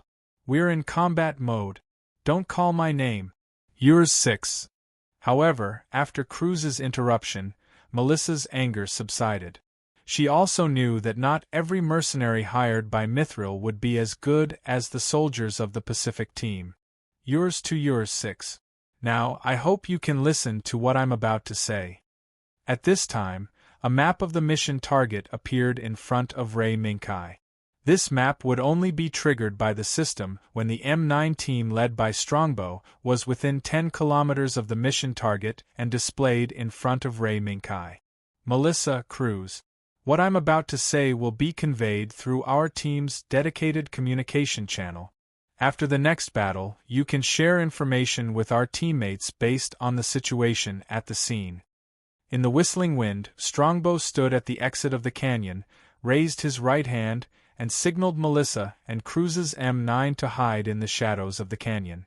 Although Melissa and Cruz did not understand, they still did as they were told and waited for Ray Minkai's next words. Listen. After Strongbow's radar scanned the surroundings of the canyon exit, Ray Minkai slowly opened his mouth. I believe you still remember the information conveyed by Captain Teresa before we departed, right? Yes. Melissa and Cruz replied in unison. Then, did you notice anything unusual? Ray Minkai asked again. This time, Melissa and Cruz were puzzled. Fortunately, Ray Minkai did not intend to test them. Yours 6. What I'm conveying now is the speculation we came up with after discussing with Colonel Teresa and Major Kalinin. Although our intelligence department paid a huge price to obtain important information related to the amalgam and speculated the current location of the leader. However, behind this intelligence, there is a faint trace of unusualness.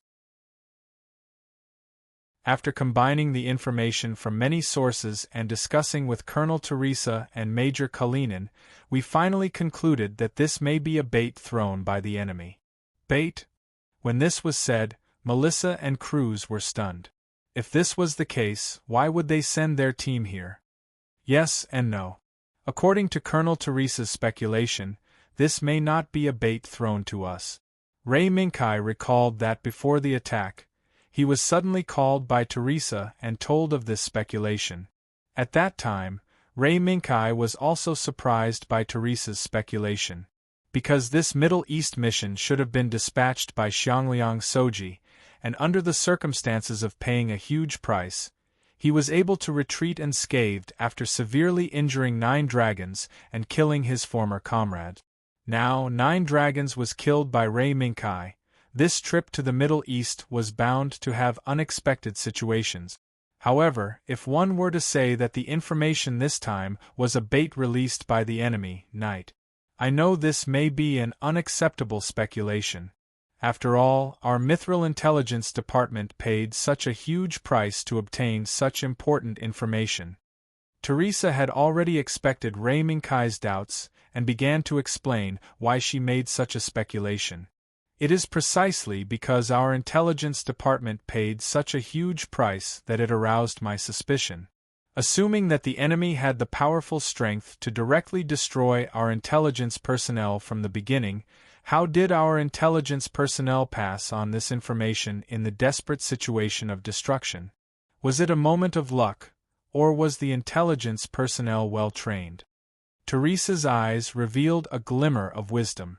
Whether it was luck or well trained, I believe it. However, there is another question in this. That is, from the intelligence personnel's report, I mentioned that there were many suspected to be poisonous organisms and they participated in the search for our intelligence personnel. Did the enemy deliberately let our intelligence personnel go? With Teresa's reminder, a memory suddenly flashed in Ray Minkai's mind. In this memory there was information that Teresa did not know. Mr. O. This amalgam leader from an island country did not seem to be as simple as coveting Reynolds' property. He probably also wanted to kill Mallory, who had lost control of the amalgam. Otherwise, he would not have intentionally or unintentionally let go of Mithril. No, it should be said that on the surface, he was a member of Mithril, but in fact, he was Mallory's private intelligence personnel. The bait for this piece of information was most likely meant for Mallory. As for the existence of Mithril, it was believed that Mr. A.U., the leader of Amalgam, did not know as much as Reynolds. Not to mention, this trip to the Middle East was set up to target Mithril from the beginning. However, even under Teresa's speculation, Ray Minkai almost figured out the truth of this trip to the Middle East, but he could not tell the truth. After all, Mallory's existence was still an absolute secret to Mithril. No one could believe that the messenger of justice, the founder of Mithril, who fought against extreme criminals such as arms reselling around the world, was actually the descendant of the founder of Amalgam. With Ray Minkai's brief explanation, Melissa and Cruz finally knew the ultimate purpose of this trip to the Middle East. So you're saying that we're just bystanders in this battle? Melissa heaved a sigh of relief as she sighed. She did not expect that the mission to stop the reselling of weapons of great lethality from the beginning would turn out to be like this. So, are we going to be spectators this time? Cruz's attention was on this. I'm afraid not. Although the target of the enemy's bait is not our Mithril, this battle still has to be fought. Ray Minkai could not help but sigh in his heart. After this battle, perhaps among the senior management of Amalgam, they would know that Mithril was the organization set up by Mallory.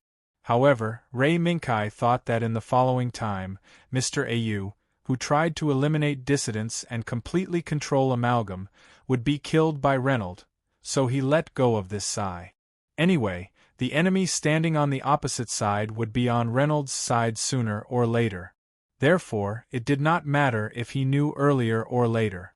After the brief information disclosure, the crossbow and M9 set off again. At this time, Ray Minkai and the others were less than 10 kilometers away from the target. As long as the crossbow and M9 went all out, this distance was not far and they would arrive in a short period of time. In other words, the battle was about to begin. The whistling of the wind continued. The hot wind blew the headscarf up and wantonly fluttered in the air. Under the red hair that fluttered in the wind was a face that was mostly covered by large sunglasses. "Madam, please go back to the house. It's cooler there." A middle-aged man in a suit, with a typical mustache and hair combed back, walked out of the house next door. Even though he was in the middle of a sandstorm, he insisted on having his shoes polished until they were shiny. He looked at the woman standing in front of him with scorching eyes. "Mr. O, how's the situation? According to the plan you mentioned before, the fish should have taken the bait by now." In the wind, the fluttering red hair twisted like a flame. Her face, which was covered by large sunglasses, slowly turned to the middle-aged man called Mr. Au. "Please rest assured. Everything will go on as usual.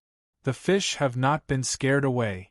Looking at the sunglasses that reflected a ray of sunlight, Mr. Au's heart burned with passion. Mr. O had seen with his own eyes how devastatingly beautiful the face hidden under the sunglasses was. Moreover, Mr. O was glad that he was able to do so. If he had not rushed his substitute, Qian Shanwu, to other places to inspect the situation on his behalf, he would not have been able to see this amazing woman in the first place. "Is that so? Then, let's wait and see. Mr. O, if your plan succeeds, then our cooperation can continue." The flame-like hair swept past Mr. Au's eyes. The graceful figure also went past Mr. Au and walked into the house, leaving Mr. Au standing alone on the edge of the house, looking at the convoy coming from afar. It was the troops arranged by Mr. Au. Mr. Hg. The old man should hand over his inheritance, lie in his coffin, and wait to go to the netherworld with this young man. Mr. Au clenched his fists tightly as he watched his troops enter their positions. Time gradually passed. Under the scorching sun, the pace of time seemed to slow down. Whether it was waiting or moving forward, both sides felt that time was very slow at this moment. It was not until a sharp whistle tore through the hot air that the slow time suddenly accelerated. "Enemy attack!" The moment the sharp shout sounded, a deafening warning also tore through the air, instantly bringing the desert scorched by the scorching sun into the flames of war. "It's begun. Night. We're not the only ones who want to attack this place." On the edge of the desert that was ignited by the flames of war, 3 pairs of eyes were quietly observing the situation of the battle. Under their gaze, the figures that rushed into the enemy's camp from the west were actually 2 venoms painted gray and red. What's going on? Could it be that the infighting between Leonard and Mr. Au has begun?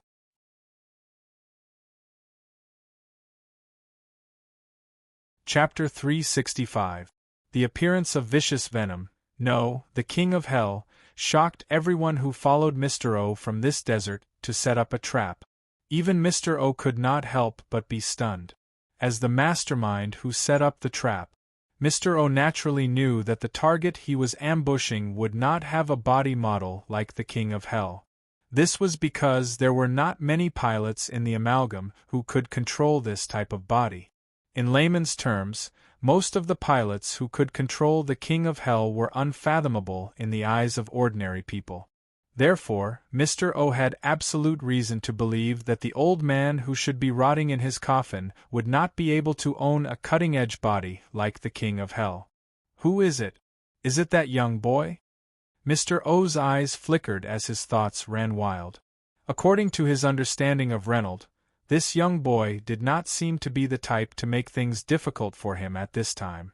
However, if it was not Reynold, then who would suddenly appear at this time to set up a trap? No matter what Mr. O thought, the 2 kings of hell that had rushed to the periphery of the ambush circle were like 2 sharp arrows that ruthlessly wiped out all the ambushing troops on their way forward. Your Excellency, what should we do? Please give the order quickly." In the attack of the 2 kings of hell that could not distinguish between friend and foe, the soldiers who had yet to recover from the ambush hurriedly asked for help from Mr. O, who was standing behind them and watching the 2 kings of hell wreak havoc. "What's wrong? Your Excellency Mr. O. Did the plan fail? At this time, Miss Q's voice also came from the house. It's okay. It's just a little mess, madam. Mr. O's eyes flashed as he replied to Miss Q calmly. He then picked up the walkie-talkie hanging on his waist. Everyone, start attacking. No matter who the enemy is, kill it for me. Yes, Your Excellency. Under the command of Mr. O, the King of Hell was suddenly surrounded from all directions. Barbarians jumped out of the camouflage pits and raised their machine guns to shoot at the King of Hell. Amidst the sounds of gunfire that tore through the sky, soldiers carrying individual rocket launchers took advantage of the powerful firepower of the barbarians and quickly sneaked along the edge of the camouflage pit where the barbarians were hiding. They rushed towards the position of the two Hell Kings and raised their rocket launchers at the same time to fire at the Hell Kings. In the instant when dozens of tails of smoke rose into the air and swept across the sky, the continuous explosions immediately engulfed the two Hell Kings that had rushed into the enemy formation to fight. This scene stunned Melissa and Cruz, who were watching the battle from the sidelines. What a tacit cooperation! In less than a few minutes, whether it was the barbarians or the soldiers carrying individual rocket launchers, there was a deep tacit understanding between the two. They were able to complement each other in the interval of their firepower and weave a huge net to trap the enemy in and launch a fatal attack. This series of actions was not difficult to see that this was an offensive tactic developed against the AS. If the M9 team were to fall into such a siege tactic now, thinking of this, cold sweat could not help but appear on the foreheads of Melissa and Cruz. On the other side, the M9 team of the Indian Ocean, who had a trace of contempt for this mission from the beginning, finally began to face up to the high risk of this mission. Moreover, in the next moment, the King of Hell that should have been annihilated by this terrible targeted tactic in their imagination actually erupted with a terrifying combat power that was enough to change the battlefield. Buzz. In an instant, a looming wave suddenly stirred up and pushed away the explosive flames that engulfed the King of Hell in the next second. Boom! There was the sound of something shattering. At the moment of the explosion, one gray and one red King of Hell appeared in the gradually dissipating sea of fire, unscathed. Between them and the sea of fire, there was a layer of looming wall that was quickly pushing the sea of fire away until the sea of fire completely dissipated in midair. At this moment, under the cover of sparks and thick smoke, the two Kings of Hell seemed to really be demon kings that had returned from Hell. Step by step, they walked toward the barbarians and soldiers that were surrounding them. Da-da-da-da-da. Mr. AU did not give the order, but the barbarian pilots already knew what they should do and how to eliminate the enemy. Therefore, the previous tactic was quickly launched again. It's useless, Ray Minkai said softly. Lei Minkai was no stranger to that faintly discernible wall. Anyone who had successfully activated the Lambda drive system would know that this was not a mysterious phenomenon, but a unique phenomenon when the Lambda drive system was activated. In other words, the moment the King of Hell activated the Lambda drive system, this unit that had been trained to use tactics against AS was doomed. If there was no third force involved. Boom. Suddenly, a terrible whistling sound exploded from the other side of the ambush circle. In the blink of an eye, a fireball that only left an afterimage in human vision exploded in the middle of the two Kings of Hell. Thick smoke rose into the air. In the blink of an eye, the two Kings of Hell were engulfed in it, but the result was still blocked by the power of the Lambda drive system. It could not hurt the Kings of Hell at all. However, this was enough. This explosion bought a little time for the surrounding barbarians and soldiers to retreat, and gave the person who launched the surprise attack enough time to rush here and stop the two Kings of Hell from wreaking havoc.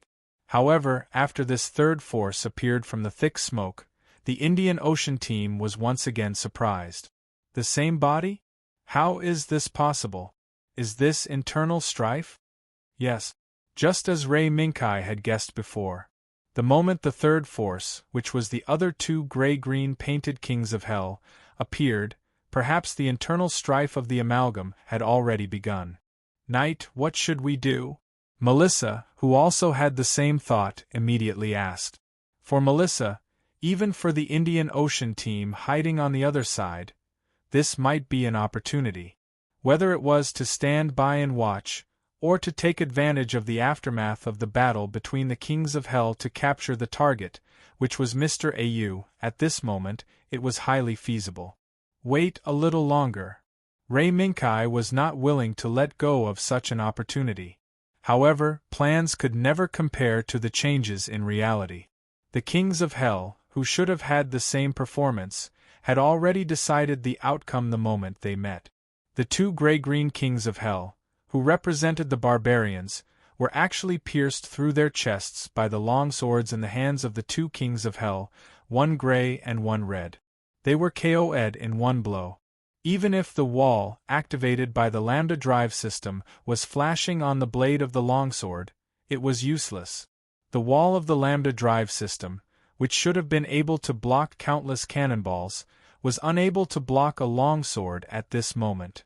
How is this possible? Melissa realized that today's mission seemed to be going through a very exciting process. Melissa had seen and experienced the power of the Lambda drive system with her own eyes, but she had never thought that the power of the Lambda drive system would be so weak one day. The movements of that body look very familiar. Rei Minkai frowned deeply. He actually felt that the movements of the Red King of Hell were a little familiar. However, no matter how Rei Minkai thought about it, he could not remember it in a short period of time. Buzz! Suddenly, the sound of mechanical operation came from the crossbow. Rei Minkai moved. He had also made up his mind in that instant.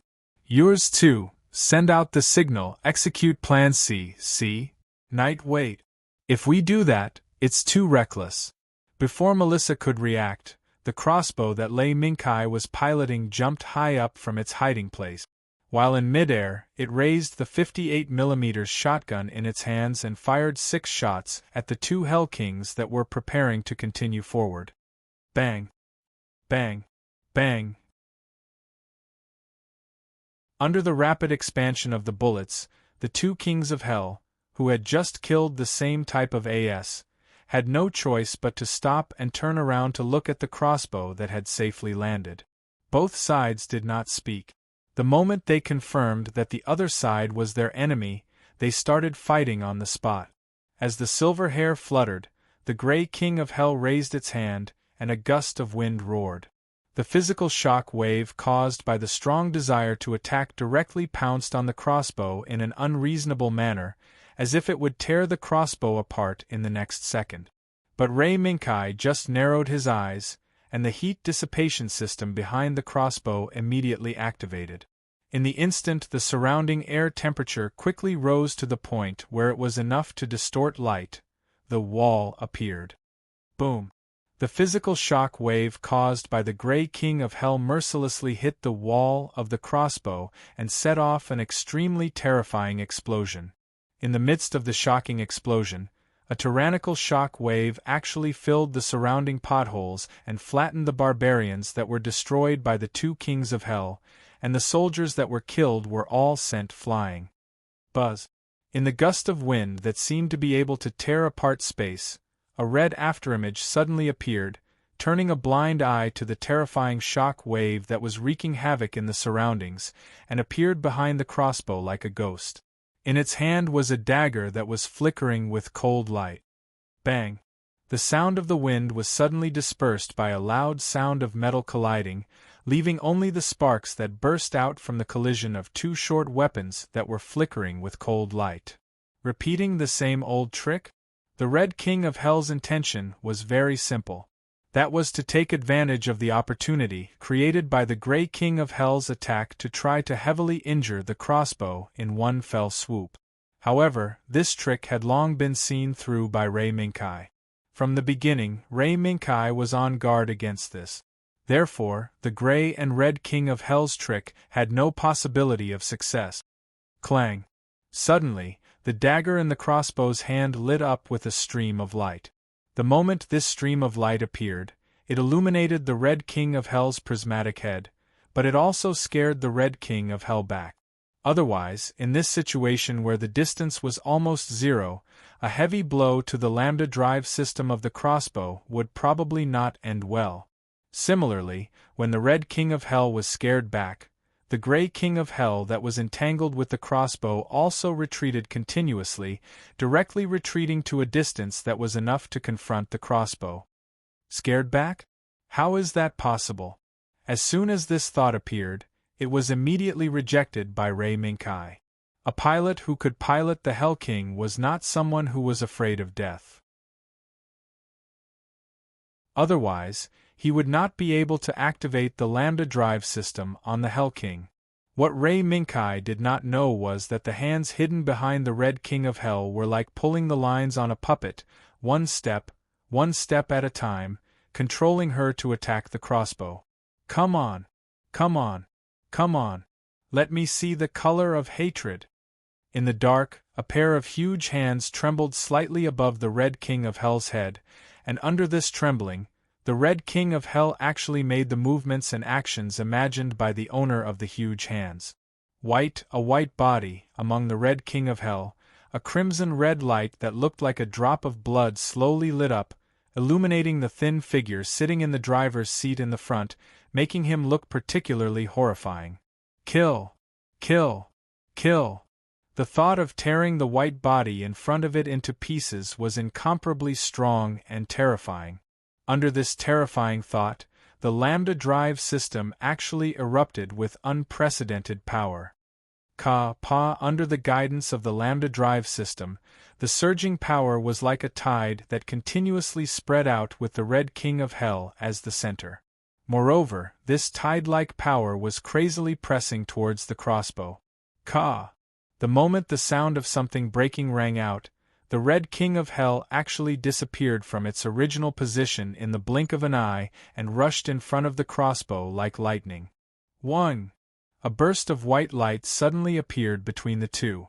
At the moment when the two quickly exploded outwards to the maximum limit, it actually shrank inwards, once again gathering at the place where the two were in contact with each other, and then, boom!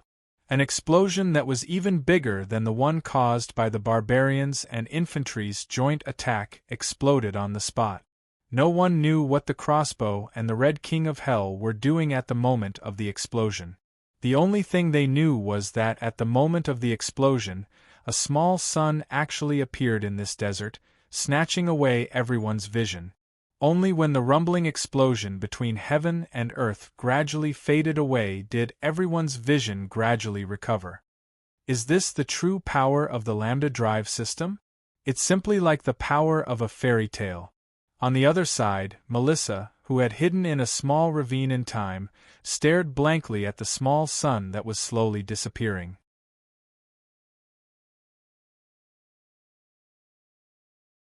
Chapter 366. Unexpectedly, the King of Hell, and the crossbow that rushed into the battlefield halfway to fight with the King of Hell, gave Mr. Au the illusion that they were the ones who dominated the battle. This made Mr. Au, who had spent a lot of effort from the beginning to the end and did not hesitate to sacrifice some costs to leak information about himself and Miss Q to specific targets in a more natural way, feel embarrassed. Could it be that he, who had schemed against others, had become the target of others' schemes? Your Excellency! Due to the crossbow that rushed out halfway and fought with the two King of Hell, Mr. Au's troops were able to get a chance to catch their breath. Mr. Au's trusted subordinates also asked Mr. Au for instructions again while incorporating the remaining soldiers. Wait a little longer. The appearance of the King of Hell may not be an accident. The other white body definitely did not come alone. Pay attention to the situation around you. Mr. Au was not stupid. When the King of Hell and the crossbow appeared one after another, they left him, the person who should have been the target, aside and stayed on the battlefield to fight. There must be other ways in this lambda drive system. Mr. Ayu's cold gaze swept across the same type of body that was instantly killed by the two King of Hell, one gray and one red. He did not expect that the pilot that he had spent so much effort to find would be so weak. In the house, Miss Q's gaze also passed through the window and fell on the crossbow. For some reason, this AS looked a little familiar. Al, yours too, and the other's current location? In the cockpit of the crossbow, Ray Minkai slowly exhaled. The impact just now had really caused Ray Minkai to suffer a small loss. The attack of the Red King of Hell in front of him was a little beyond Ray Minkai's expectations. Such an attack method, and that powerful strength, was completely different from the Gray King of Hell that he had encountered before, and even from the Gray King of Hell that was on the side to distract Ray Minkai's attention. We are now about 1 kilometer away from the target. According to the original plan, there should be less than 1 minute to launch the attack. AL, who was constantly monitoring the movements of Melissa and the others, immediately replied. 1 kilometer? It's just a matter of sprinting. Ray Minkai coldly snorted. Both of his hands began to move. Once again, he raised the 58mm shotgun in his hand and fired 3 consecutive shots at the Red Lord of Hell. However, these 3 consecutive shots were still blocked by the wall of the Lambda drive system. After all, it was a warhead enhanced by the Lambda drive system. It was not as good as breaking through the Red Hell King's wall. Surprised, Ray Minkai drove the crossbow backwards, trying to put some distance between them. However, the Grey Hell King who was standing by the side did not give the crossbow the chance to retreat. Before the crossbow could stabilize itself, the Grey Hell King suddenly appeared behind the crossbow with a dagger in his hand and fiercely stabbed the crossbow's back. It was yet another familiar scene. It was another familiar attack pattern. As an airframe equipped with the Lambda drive system, in addition to the energy consumed in combat and daily operations, its heat dissipation system was the most important. Whether it was the Hell King or the crossbow, once there was a problem with their heat dissipation system, it meant that the airframe would be paralyzed on the spot. It could even put the pilot's life in danger. This move again. Ray Minkai's eyes widened. An invisible energy wave was suddenly released from the crossbow, turning the 3-meter radius around the crossbow into an untouchable area. Buzz! The dagger in the Grey Hell King's hand hit an invisible wall and did not move forward at all. However, this was not a big deal to the Grey Hell King, because, from the beginning, its goal was not to kill the crossbow, but to restrain it. Now, the crossbow's movements had been restricted by it. Immediately after, the Red Hell King pulled out a dagger from the hanger on its back, jumped high, and directly slashed down from above where the crossbow could not see. Boom! The wall, condensed by the Lambda drive system, dissipated with a loud bang. Under the cooperation of the two Hell Kings, one gray and one red, the crossbow's defense was broken just like that. Their daggers and daggers also touched the crossbow's armor at this moment. The crossbow was in a precarious situation. However, the crossbow situation was only in a precarious situation. This was because, whether it was the Grey Hell King's dagger or the Red Hell King's dagger that jumped high and slashed down, the crossbow used its left hand to tightly grab the Grey Hell King's wrist, blocking the dagger's advance. It also gave up the 58mm shotgun in its right hand at lightning speed, pulled out the longsword at its waist like lightning, and blocked the Red Hell King's dagger. Ka!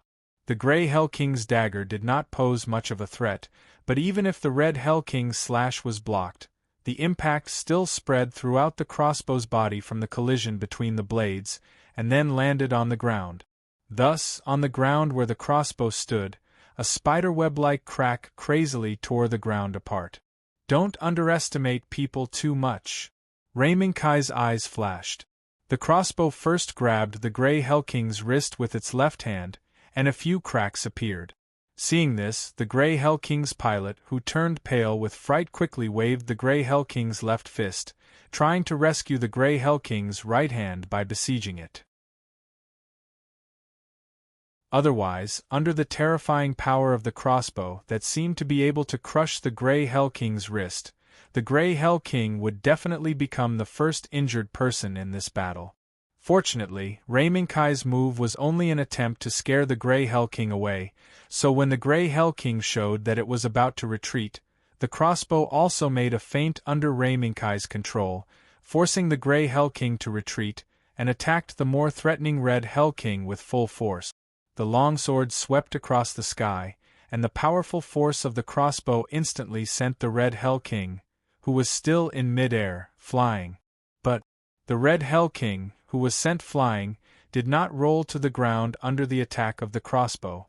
Instead, it twisted its body in mid-air, and cleverly threw the dagger in its hand towards the crossbow. Clang! The crossbow waved the long sword and blocked the dagger that was thrown towards it. It also raised its left foot and picked up the 58mm shotgun that it had abandoned earlier. It stretched out its left hand and held it firmly in its hand. In a flash, it aimed at the Red Hell King, who was still rolling in midair, and fired a shot. Bang!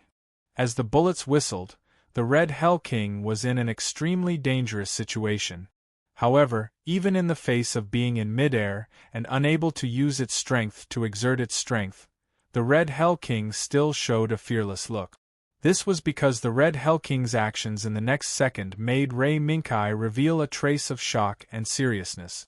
Facing the whistling bullets, the Red Hell King, who was in midair, only raised its hand slightly and unfolded the wall of the Lambda drive system. Then, after landing safely on the ground, he raised his other hand and clasped his hands together. The bullet that had been blocked just now was destroyed by an invisible force. That action? The characteristics of the Lambda drive system determined that the pilot driving the body must be in a state of high concentration in order to be able to smoothly start it. Among the pilots who were equipped with the Lambda drive system, everyone had their own unique way of concentrating. Some were normal, some were incomparably crazy, and there were also unique actions. And in Rei Minkai's memory, there was probably only one person who could wave his palm or put his hands together when the Lambda drive system was activated. That was 9 dragons. However, Rei Minkai clearly remembered that 9 dragons had already been killed by him. Until a few minutes after 9 dragons' breathing stopped, Rei Minkai still stayed by his side until he confirmed that there was no possibility of 9 dragons coming back to life. How is this possible? How can it be 9 dragons? As soon as this thought appeared, it was immediately suppressed by Rei Minkai. Because the enemy's attack was coming. As soon as that conspicuous and unique attack appeared, it meant that the attack was bound to come. Boom! Above the desert, as several ring-shaped gases spread, a terrifying physical impact created a deep ravine on the desert ground, and at the same time, it carried countless sand and stones as it went straight for the crossbow. Ow! Defense! Rei Minkai focused his mind, and the front end of the crossbow suddenly opened up a wall. Boom! Sand and stones flew, smoke and dust filled the sky, and that terrifying physical shock wave. This was not a single blow. Instead, the Red Lord of Hell struck again after the first blow. This cycle continued until a deep and huge crater appeared at the location of the crossbow amidst the terrifying physical shock wave. Only then did the Red Lord of Hell's movements stop. Rolling sand and dust, every time the braids behind the Red Hell King's head fluttered crazily, it could raise the surrounding temperature to nearly 100 degrees. This was not because the Red Hell King had confirmed the destruction of the crossbow, but because of the heating effect caused by the explosion of the Lambda drive system just now, forcing the Red Hell King to stop moving, quietly waiting for the heat that almost brought the Red Hell King to a standstill hell to dissipate. The Red Hell King was unable to move. But the Grey Hell King could still move. Thus, after confirming the state of the Red Hell King, the Grey Hell King turned around and rushed into the sand that had yet to dissipate, as if it wanted to confirm the state of the crossbow. But not long after, the Grey Hell King that had disappeared into the sand appeared again. However, it was different from its previous state of full alert. At this moment, the king of Grey Hell had lost all 4 of its limbs and was being carried out of the sand. And the Grey Hell King that had its limbs cut off, leaving only its prismatic head and body, was the right hand of the crossbow. Amidst the muffled sound of sand hitting the metal armor, the crossbow carried the Grey Hell King and walked not far in front of the Red Hell King. Hiss! The Red Hell King's heat dissipation had not been completed.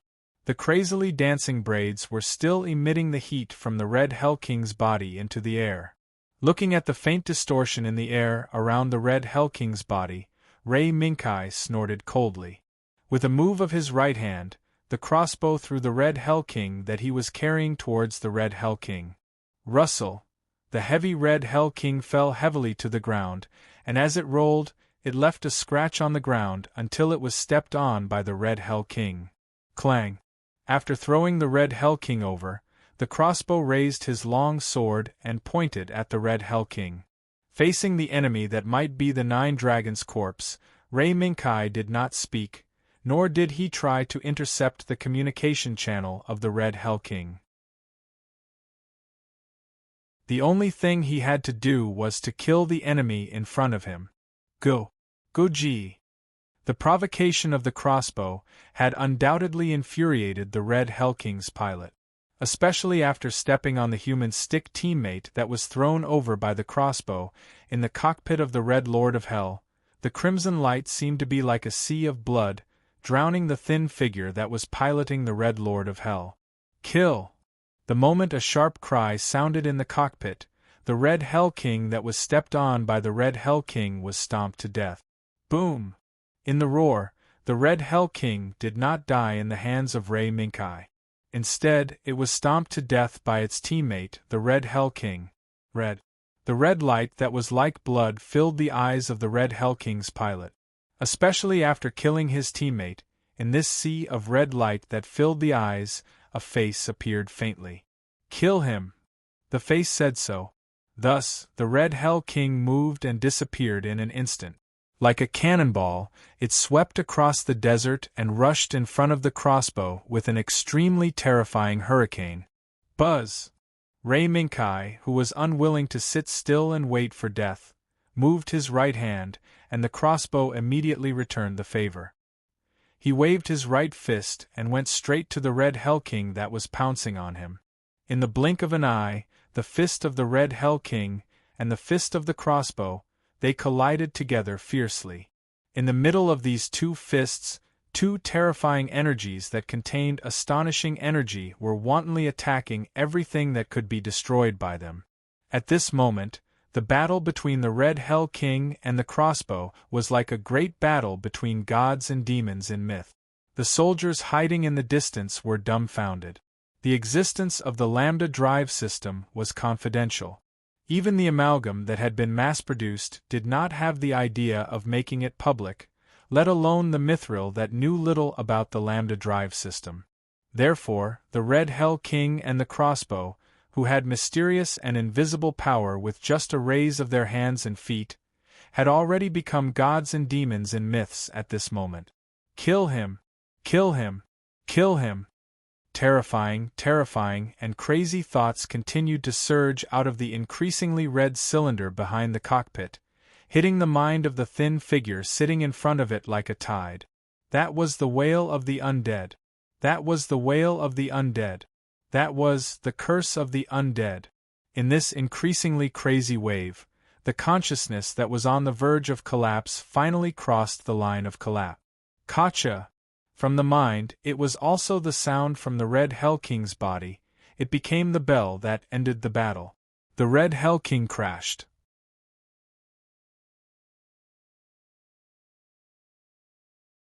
Chapter 367. Beautiful! Beautiful! It's so beautiful! Such a beautiful soul is the most precious treasure in this world. As the fierce wind caused by the confrontation of the Lambda drive system raged on the battlefield, the clown standing on the cliff in the distance waved his arms in ecstasy, dancing and shouting from the bottom of his heart. This is it! This is it! Under the influence of hatred, the black soul gradually turned into a flame-like soul. Ah! It's so beautiful. It's so beautiful. On the terrifying white face was a crazily twisted smile, as well as tears that hung under his eyes, becoming more and more twisted. The increasingly fierce wind did not stop the dancing clown from his exaggerated movements. He even twisted his limbs more and more to express the joy in his heart. However, just as the terrifying clown's face was about to twist to the extreme, the fierce wind that was wreaking havoc on the field suddenly stopped. In the rapidly calming sand and dust, there was the strong crossbow that was still in its punching posture, and the red Hell King that was frozen on the spot and suddenly fell to the ground. No! Seeing the red Hell King fall to the ground inexplicably, the twisted clown was shocked. Especially when he saw the strong crossbow trying to capture the red Hell King. His ecstatic and twisted face was instantly replaced by a cold face. Bring her back! In the sound of the wind, a cold voice sounded from under the clown's face. Then, a ripple suddenly appeared in the air behind the clown. Then, Ray Minkai, who was trying to retrieve the red Hell King so that he could investigate, suddenly felt a sense of foreboding. Moreover, this foreboding feeling was actually somewhat familiar. Without thinking too much, Ray Minkai made a prompt decision to control the crossbow and quickly retreat nearly 10 meters. Boom! A series of explosions brushed past the rapidly retreating figure of the strong crossbow and continuously blew up the ground.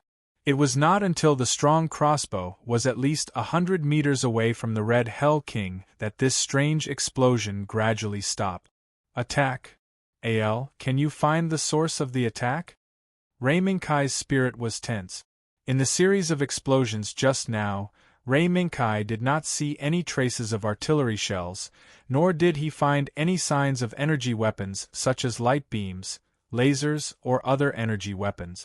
Unable to confirm the source of the attack, the only thing that is certain is that these explosions were not caused by pre-buried landmines. The result was as Ray Minkai expected. Even Al, who was monitoring the battle situation at all times, could not find the source of the attack. However, this was inevitable. When the attack happened just now, Al did not have time to send out a warning. Suddenly, Al, who did not find the attack just now. Warning! Radar detected the enemy's reaction. Position confirmed. 0 o'clock.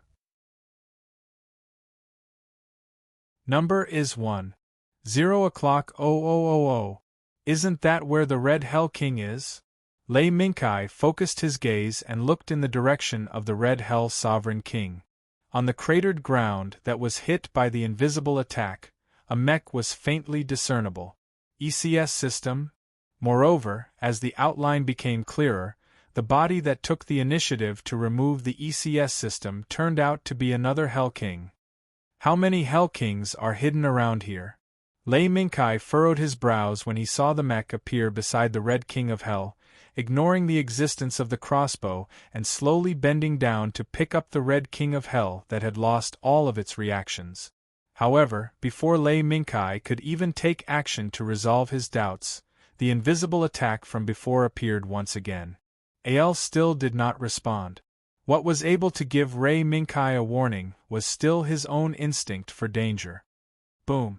The attack that could not be captured and could only rely on Ray Minkai's instinct to avoid continued to chase after the crossbow.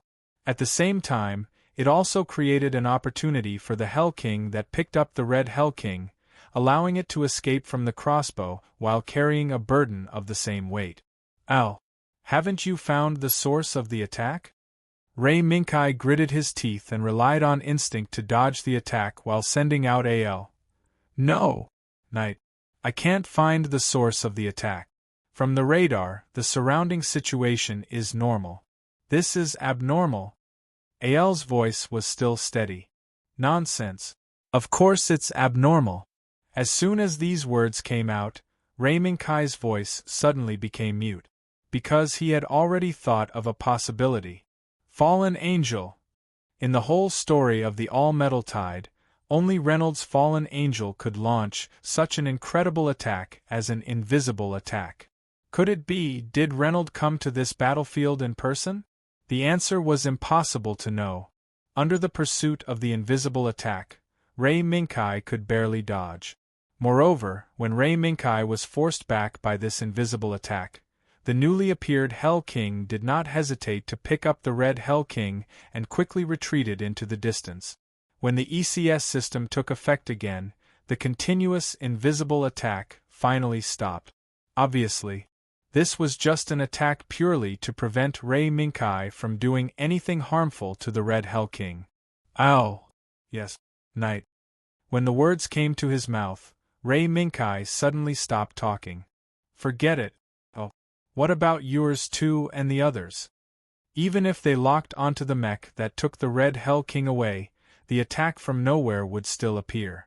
For Rei Minkai, who lacked information, even if he could use the power of the Lambda drive system to fight against it, he couldn't guarantee that other mechs would not appear during the chase. At the end of the day, Rei Minkai and the others' mission was not to become the Red King of Hell. The appearance of the Red Hell King was an accident from beginning to end. We have broken through the enemy's blockade and are now pursuing the remaining enemies. According to the follow-up intelligence summary, we have completed the encirclement of the mission target.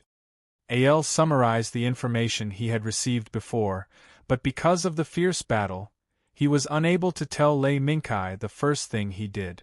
Understood. Then, AL expand the radar search range and pay special attention to any traces that may be left behind when the ECS system is activated. Understood. Knight. On the other side, the battle was still ongoing. However, it was different from the continuous battles on Rei Minkai's side. Under the joint attack of the 6M9S built with mithril technology that was 10 years ahead of the world, the barbarian troops that had been defeated by the sudden appearance of the Red Hell King could not escape the disaster of destruction. Boom! Boom!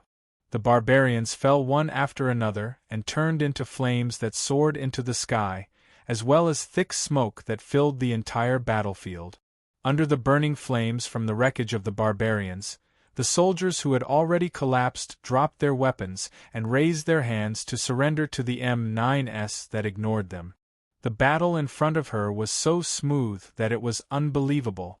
Melissa couldn't help but wonder if this was still a battle with the enemy, Amalgam. However, when he turned around, he found that the commotion caused by Rei Minkai was extremely shocking. Yours too. Target fleet found. Our big boss seems to be sitting in the fleet and retreating from this battlefield. What should we do? When the battle started, Cruz, who had occupied the high ground first, sent a message. Bill, how's the situation on your side? After Melissa received Cruz's message, she immediately went to the Indian Ocean M9 team that was flanking from the other side. We have arrived at our position. We can start the operation at any time. After witnessing the frightening battle between the crossbow and the King of Hell, the M9 team in the Indian Ocean finally put away their arrogant attitude and obediently cooperated with Melissa and the others. Although it was a bit embarrassing, at least it was much better than the original ending of being completely annihilated. This was despite the fact that this M9 team had unconsciously managed to avoid the fate of being wiped out. Yours 6. Seize the time. The battle on Knight's side seems to have ended. Melissa noticed that the movement on Rei Minkai's side seemed to have disappeared. Understood. Cruz, who had been preparing for a long time, did not let Melissa down. The moment Melissa gave the order, Cruz, who had already locked on to the target fleet, immediately operated his beloved machine and fired 2 attacks. The 2 attacks respectively blew up the first car at the front of the fleet and the last car at the back of the fleet. When the 2 unlucky cars rolled in the air and landed, the fleet that was trying to escape from the battlefield stopped and was also surrounded by the Indian Ocean M9 team that rushed out from the flank. Mission completed. Target confirmed. Through the high magnification sniper scope, crews confirmed the middle-aged man who slowly walked out of the bulletproof car in the middle of the convoy with his hands raised high under the muzzle of the M9. At the same time, the Sons of Dan's slave cruising in the ocean also received a report from the front. "Captain, yours too sent back a report. We have completed this mission. Although there were some twists and turns on the way, the target has been captured." Deputy Captain Richard walked to Teresa, who was sitting in the middle of the bridge, with the report from the Sons of Dan's slave, and said softly, "Is that so? We didn't suffer any casualties, right?" Teresa heaved a sigh of relief when she received the news. "Yes, Captain. According to the preliminary report, it is confirmed that there were no casualties. However, regarding some of the matters that appeared in the report, Knight mentioned that he wants to personally communicate with you in an encrypted manner." Richard said what he knew word by word. "Knight wants to communicate with me in an encrypted manner?" Teresa was taken aback for a moment, then she nodded and gave an order. "Transfer the communication line to my room. I will go now." "Yes, Captain." Compared to Ray Minkai, who was fighting and killing on the front line, the White Cat's life in State Zero was very comfortable. If she was not lying on the balcony, she was lying on the top of the refrigerator, watching Mira, who was wholeheartedly devoted to the development of the new body, busying herself back and forth. This situation continued until Mira suddenly asked to go back to school. "Miss Mira, please be careful."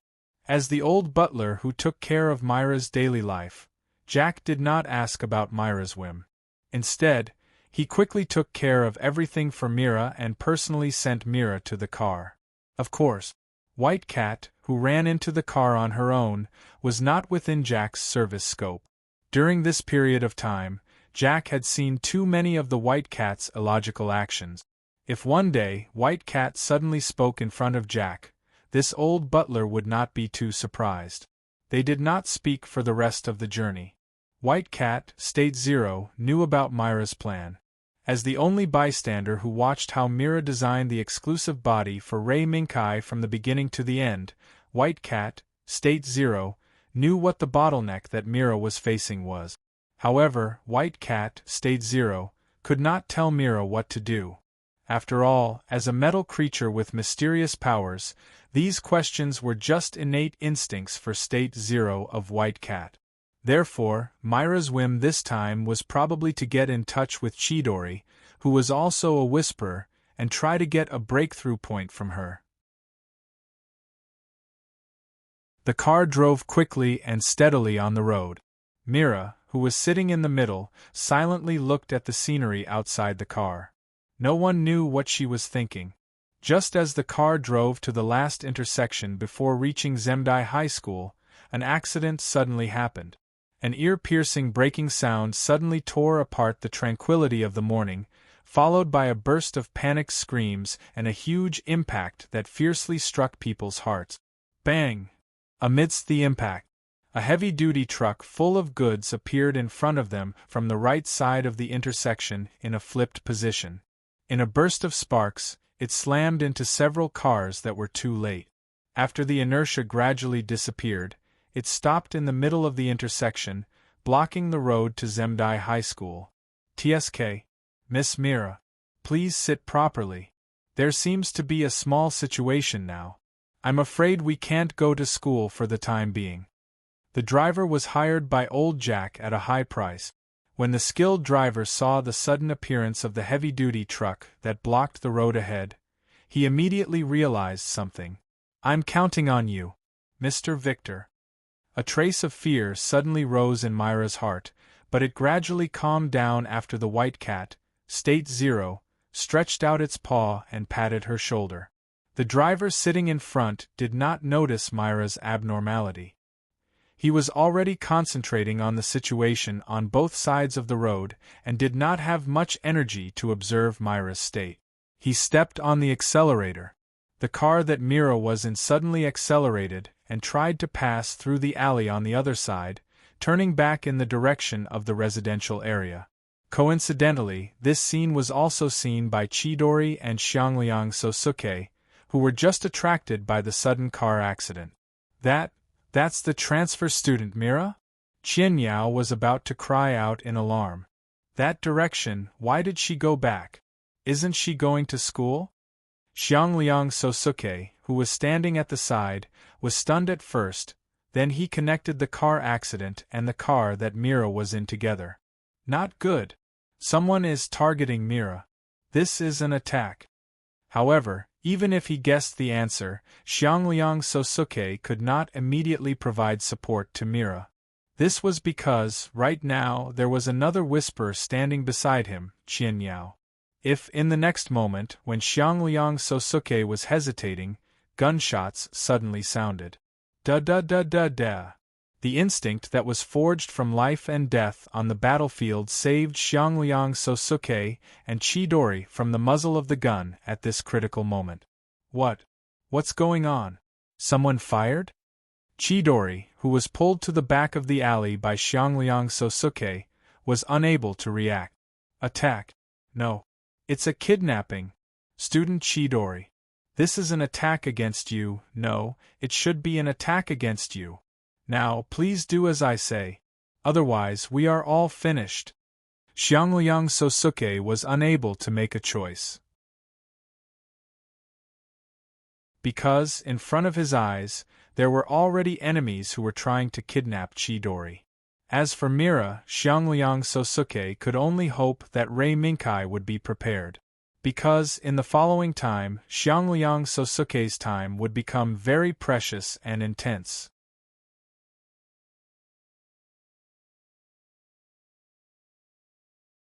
Chapter 368. In the silent captain's room, Teresa quietly guarded the table, waiting for a communication from the front. Suddenly, the signal light representing the communication connection lit up.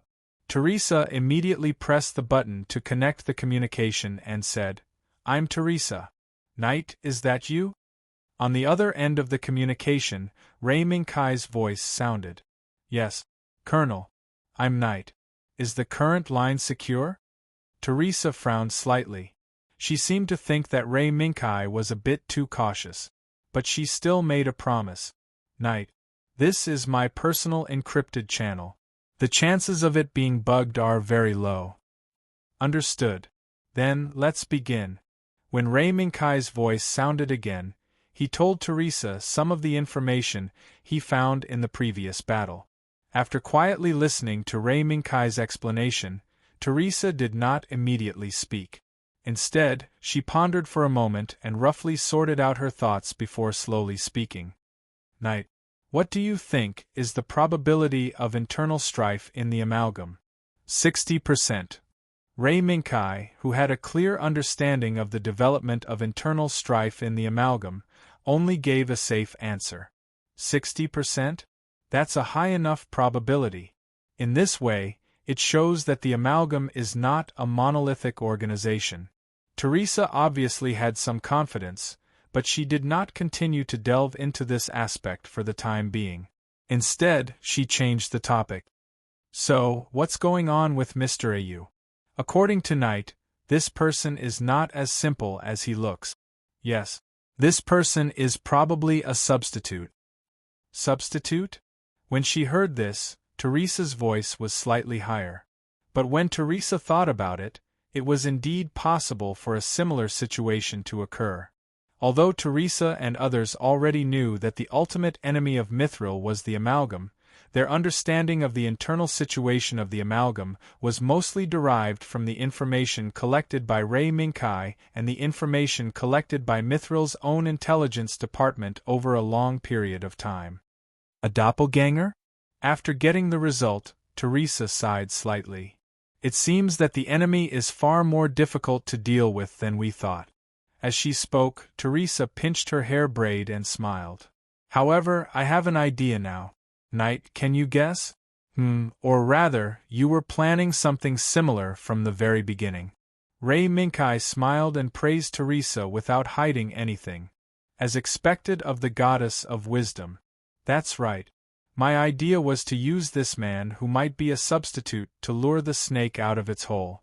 I believe that the appearance of this substitute is a trap that the enemy has set for us. Teresa pinched her braid and muttered to herself. Very likely. In that case, perhaps we can take a gamble. The enemy has gone to such great lengths to set up this trap. I'm afraid they're targeting our pill slaves' children. Teresa's lips curled up slightly. Then, let's do as they wish. At this moment, Ray Minkai heard a ringing sound from Teresa's side. Yes, I'm Teresa. Got it. With the sound of the communication being hung up, Teresa's voice sounded again. Night. Unexpected situation. Is Mira under attack? What Teresa didn't expect was that before she could say what the so-called unexpected situation was, Ray Minkai had already pointed it out. Knight, you don't seem surprised. Did you expect Mira to be attacked from the beginning? In fact, Lei Minkai only finished half of her sentence, but he already knew what Teresa meant by the second half of her sentence. Mira is a whisperer. Even if she is attacked once or twice, the enemy will not give up on an existence like a whisperer. Therefore, Mira's attack was inevitable. I believe you have some understanding of this, Colonel. Ray Minkai's words made Teresa silent for a moment. In that case, Knight must have arranged enough means to ensure Mira's safety? When she spoke again, Teresa once again changed the topic to Mira's safety. Yes. To a certain extent, it is comparable to the power of the son of Dan's slave. With it by Mira's side, I won't have any worries about Mira's safety. On the contrary, I will worry about the enemy, whether they will be tortured to death. Ray Minkai's worry made Teresa slightly surprised. She didn't think that Ray Minkai would be so sure that Mira would be safe and sound. At this moment, in a corner of the world that Teresa couldn't see, the car carrying Mira and the White Cat Zero was speeding on a highway. Miss Mira, sit tight. I'm afraid we can't return to the community now. The driver, who made the prompt decision to evacuate after the accident at the intersection, once again showed his decisiveness. At the previous highway entrance, which was the one closest to the residential area, the driver suddenly felt that something was wrong and decisively changed the timing of entering the highway, thus making the ambush at the previous highway entrance ineffective. However, because of this, they were chased by a large fleet of cars, and, from the great movement behind them, there seemed to be AS's appearance. It's so lively. Compared to the extremely tense driver, the White Cat Zero sitting in the back seat was much more leisurely. After calming Mira's slightly panicked emotions, the White Cat Zero was like an audience sitting in front of a screen, carefully enjoying the racing show. In the midst of its excitement, it even wagged its tail. The chase became more and more intense. This driver, who was personally invited by Old Jack, was indeed capable. He actually relied on this car, which was no different from other luxury cars except for its bulletproof function, to deal with the criminals chasing behind for so long. He also forced the criminals to directly expose the AS with ECS, regardless of the danger of being discovered by the local army. The appearance of the leading dark red AS immediately caused Mira's emotions to fluctuate again. King of Hell. No, it's not the King of Hell. In the next second, the White Cat Zero denied Mira. As an opponent who had personally dealt with the King of Hell, the White Cat Zero naturally knew the characteristics of the body. What's more, this body did not have the smell of the King of Hell that the White Cat Zero was quite disgusted with. Mira, get down. All of a sudden, State White Cat Zero shouted. A flame followed closely and instantly engulfed the car. Boom! The instantaneous explosion of the fireball violently lifted the car high from the back. The violent impact of the explosion made the car, which was still fearless in the face of a hail of bullets but could not survive the heavy firepower, tumbled from mid-air and fell heavily in the middle of the highway. And the driver, who tried his best to escape with Mira from the hands of these criminals, finally fainted in the impact of the violent explosion. Fortunately, except for falling into a coma due to the impact, the poor driver did not have any other major problems. Because, at the moment of the explosion, the White Cat Zero, who was already prepared, immediately protected the poor driver and Mira. However, there was a difference in the strength of protection. As Mira, who Ray Minkai cared about, the White Cat Zero naturally protected her properly and did not suffer any damage. And the driver was able to keep his life. The White Cat Zero felt that it did not do much. Mira, come out. At the side of the open door, the White Cat Zero squatted in the middle of the burning gasoline and narrowed its eyes slightly. It seemed that the flames on the gasoline made the White Cat Zero very comfortable. Although Mira was a little surprised, after all, she had lived with the White Cat Zero for a period of time and was naturally accustomed to the White Cat Zero's abnormal behavior. Therefore, Mira did not dare to delay and quickly unfastened the seat belt on her body and left the car that was gradually spread by the flames. Mr. Driver. As soon as Mira saw the flame, she immediately shouted nervously. Don't worry, Mira. These small flames can't break through that layer of defense. Now let's worry about ourselves. The White Cat Zero raised its paw and waved back and forth in the rapidly rising flames. It turned back to look at the approaching bandits and the crimson AS behind the convoy. The attack that blew up the car just now came from this crimson AS. Mira also saw this AS. She did not panic. Instead, she picked up the White Cat State Zero and ran away. Moreover, she said as she ran, Sir Zero, the faster we leave this place, the safer Mr. Driver will be, right?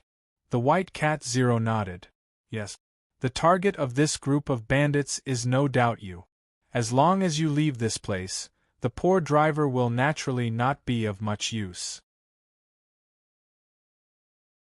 Moreover, other than the two of us, the bandits will probably think that the poor driver will be buried in the sea of fire. Yes. Okay. Immediately after, a large number of bandits and several AS chased after the poor girl began to play out. On the other side, Sosuke Xiangliang, who was also attacked, put down the satellite phone that had just ended the call. This was a new safety point specially set up by Mithril under Ray Minkai's reminder. He did not expect it to come in handy in such a situation. According to Sosuke Xiangliang's memory, this safety point had only been set up for less than half a month. It's all thanks to Knight's reminder. Although this safety point had just been set up and came in handy, Sosuke Xiangliang was very satisfied. Student Chidori, please stay here and don't go out. This place is safe. Sosuke Xiangliang had already gone back and forth to check the safety point. The result was reassuring. The bandits who launched the attack did not discover this place, and it was likely that they would not be able to discover this safety point in a short period of time. This way, Sosuke Xiangliang had more choices. Student Sosuke Xiangliang, you want to save student Mira? Chidori, who was vaguely aware of something, keenly captured the key point. Of course. Student Chidori. Student Mira is also the target of this attack. Now that our strength is unable to reinforce in time, my actions might become the turning point in this kidnapping incident. As Sosuke Xiangliang spoke, he touched the wall beside him. Then, in front of Chidori's shocked eyes, a wall opened by Sosuke Xiangliang was actually filled with all kinds of firearms. There were so many types that Chidori wanted to produce that this so-called safety point was an arsenal with the name Safety Point. Sosuke Xiangliang ignored Chidori's shock and quickly chose the guns and ammunition that might be used, then prepared to turn around and leave. Student Chidori, stay here. I have already sent a request for help to my teammates. I believe that soon someone will come to support me. However, you must know that if it's someone you don't know, don't make a sound. After finishing his instructions, Sosuke Xiangliang left without looking back, leaving behind Chidori, who was still at a loss. Cha! Cha! Cha! Heavy footsteps messily stepped on the pile of dead leaves, making this quiet forest particularly noisy. Especially after the AS team led by the Crimson AS entered, The flock of frightened birds shrouded the forest with a layer of ominous aura. Master Zero, what should we do next? In the forest, Mira followed White Cat Zero's instructions and ran all the way until he reached his current position before stopping. Let's rest for a while first. For a while, those guys won't be able to catch up. White Cat Zero glanced at the messy footsteps behind Mira and let the exhausted Mira rest for a while. This distance was nothing for Ray Minkai, but for Mira, who had not fully recovered, it was a severe test. Letting Mira sit on a withered tree to rest for a while, State White Cat Zero jumped down from Mira's arms, and with Mira as the center, it began to walk back and forth within a radius of 100 meters. It seemed to be setting something up. Not long after, a burst of noisy voices came from not far away. The enemy had caught up. Hey! They left really quickly. White Cat Zero glanced at the direction of the voices and smiled coldly. Master Zero, I've rested enough. Mira, who subconsciously thought that White Cat Zero would let him continue to run, quickly stood up. No, Mira. You'd better sit there and wait. To Mira's surprise, White Cat Zero actually changed its previous attitude and let Mira stay in place. Surprised? I was just trying to avoid some trouble just now. Now, other than us, there are only those bandits and AS left in this forest. So, I don't need to worry about anything. White Cat Zero let out a low roar, which made those bandits, who had just walked out of the forest and appeared in front of Mira, tremble. What? It's a cat? From the sound of it, the bandits thought that they would encounter a lion in this forest that should not have appeared here. But from the visual, the bandits saw a cute little white cat blocking their target, Mira, and baring its fangs and claws at them. This great contrast made the bandits laugh out loud. Especially after they repeatedly confirmed that other than Mira and the cute little white cat, they were the only ones left here. These criminals, who had committed all kinds of crimes, became even more rampant. However, just when the bandits thought that victory was in their hands and that the mission was about to be completed, another low roar sounded. Roar! This roar seemed to be earth-shattering, and in an instant, it made the bandits lose all sense of hearing, leaving only the dizziness and the feeling of powerlessness. When they finally struggled out of the dizziness, the cute little white cat was gone. However, a steel lion that was taller than an adult, had a huge and mighty steel head, and carried a pair of long swords on its back, had appeared in front of the bandits at some point in time, and was firmly protecting Mira behind it.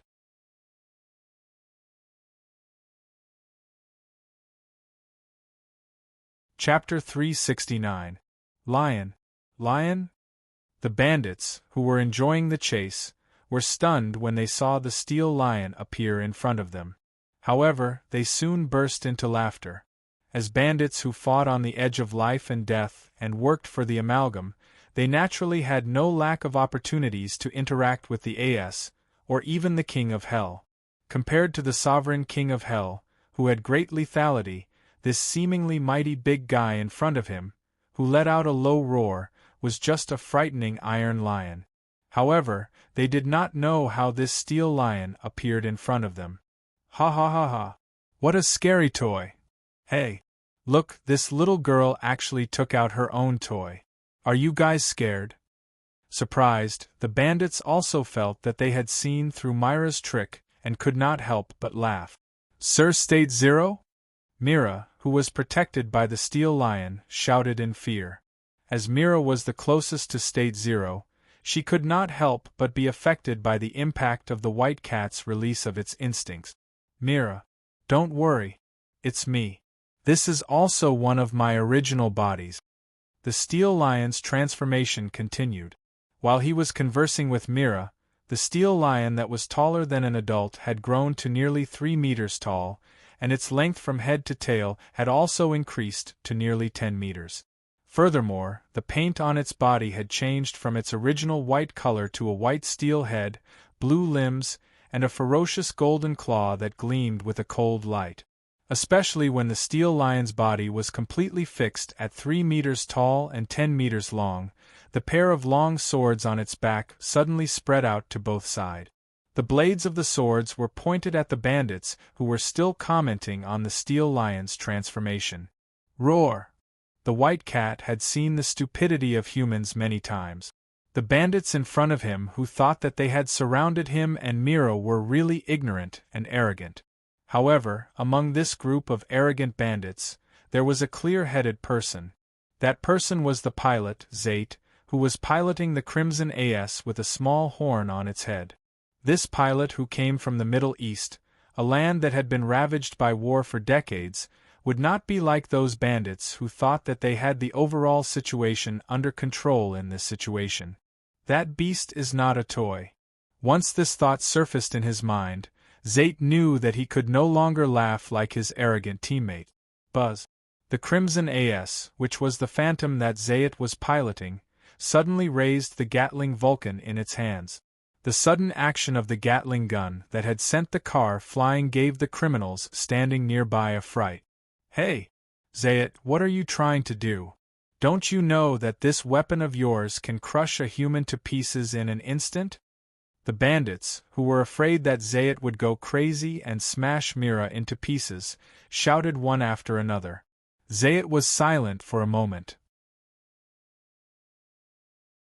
In the end, he controlled the phantom to put down the Gatling Vulcan cannon in its hand. However, this steel lion that had appeared out of nowhere had already blocked their path. If they did not deal with it, they would not be able to complete their mission. Therefore, although they were arrogant, the bandits still had professional standard. After confirming that Zayat would not go crazy and shoot randomly, the bandits immediately split into two groups and tried to use firepower to investigate the steel lion's situation. Fire! With the order, the semi-automatic rifles in the hands of the bandits suddenly erupted with continuous gunshot. Bullets whistled through the air as they rushed toward the steel lion in front of them. Ding ding dang dang. Amidst the gunshots, amidst the hail of bullets, the steel lion that was being targeted by at least 20 bandits did not move half a step. Instead, it stood in place and allowed the bandits to shoot. TSK. This toy's skin is really thick. Our bullets can't penetrate its armor.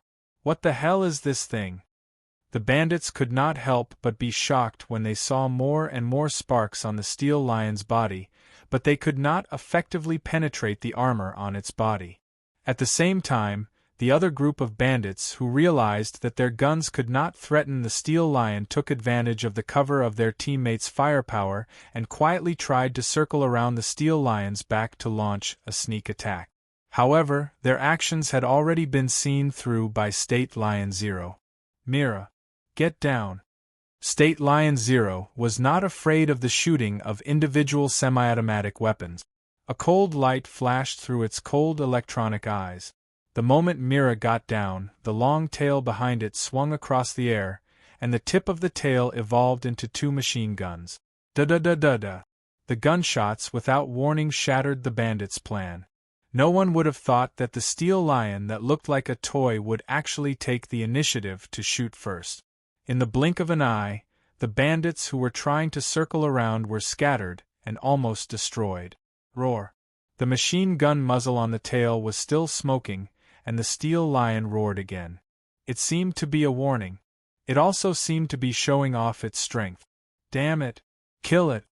The bandits, who lost a detour team in an instant, immediately adopted a more intense and powerful attack. Boom! The unique roar of the individual rocket launcher tore through the sky and flew directly toward the steel lion. However, a cold light flashed. The rocket that whistled through the sky was actually split in half. Boom!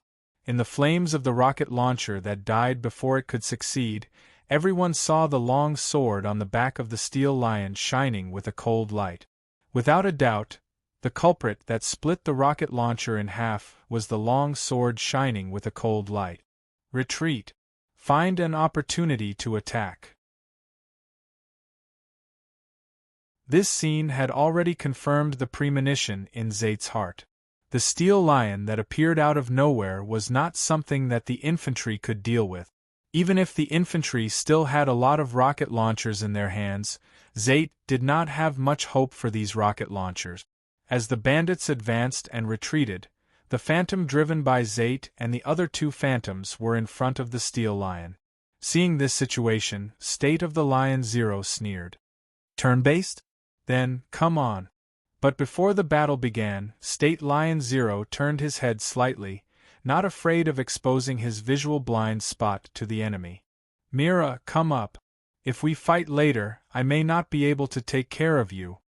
As he spoke, two slightly bright lights poured down from the right side of the steel lion's head and fell at Myra's feet.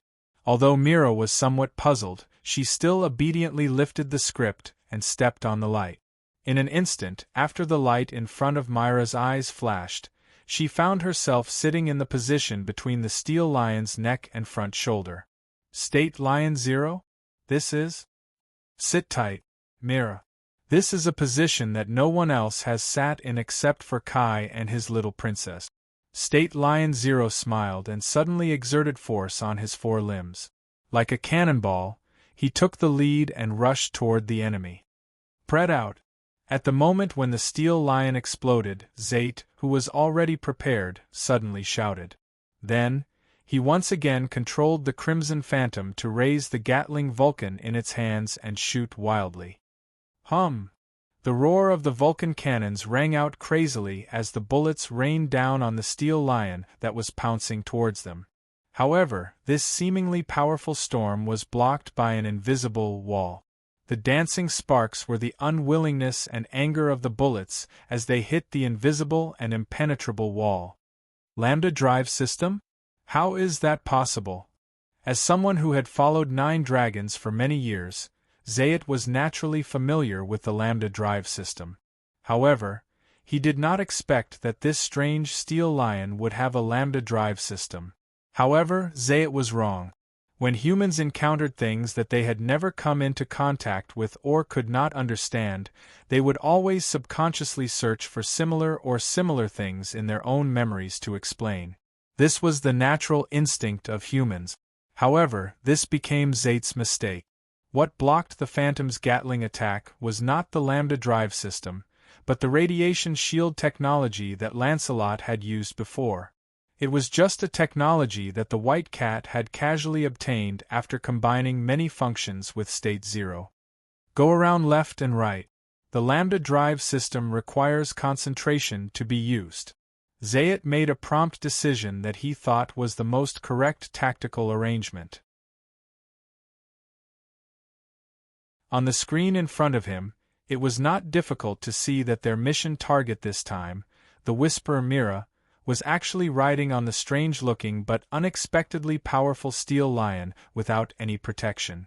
As a result, human instinct misled Zayt once again. He believed that the user of the Lambda drive system was the Whisperer Mira who was riding on the steel lion. As long as he could create an attack that interfered with Myra's mental state, the Lambda drive system would inevitably fail in Myra's mental state without any protection. Hum hum! The Gatling's roar continued. Zayt's eyes were fixed on the steel lion, watching its every move. Ding ding dang dang. The bullets still futilely created sparks on the radiation shield as they chased after the steel lion.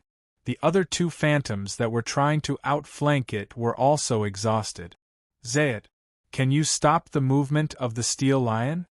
Under the Gatling's shooting, the Lion Zero gave up the plan of attacking the Crimson Phantoms head-on.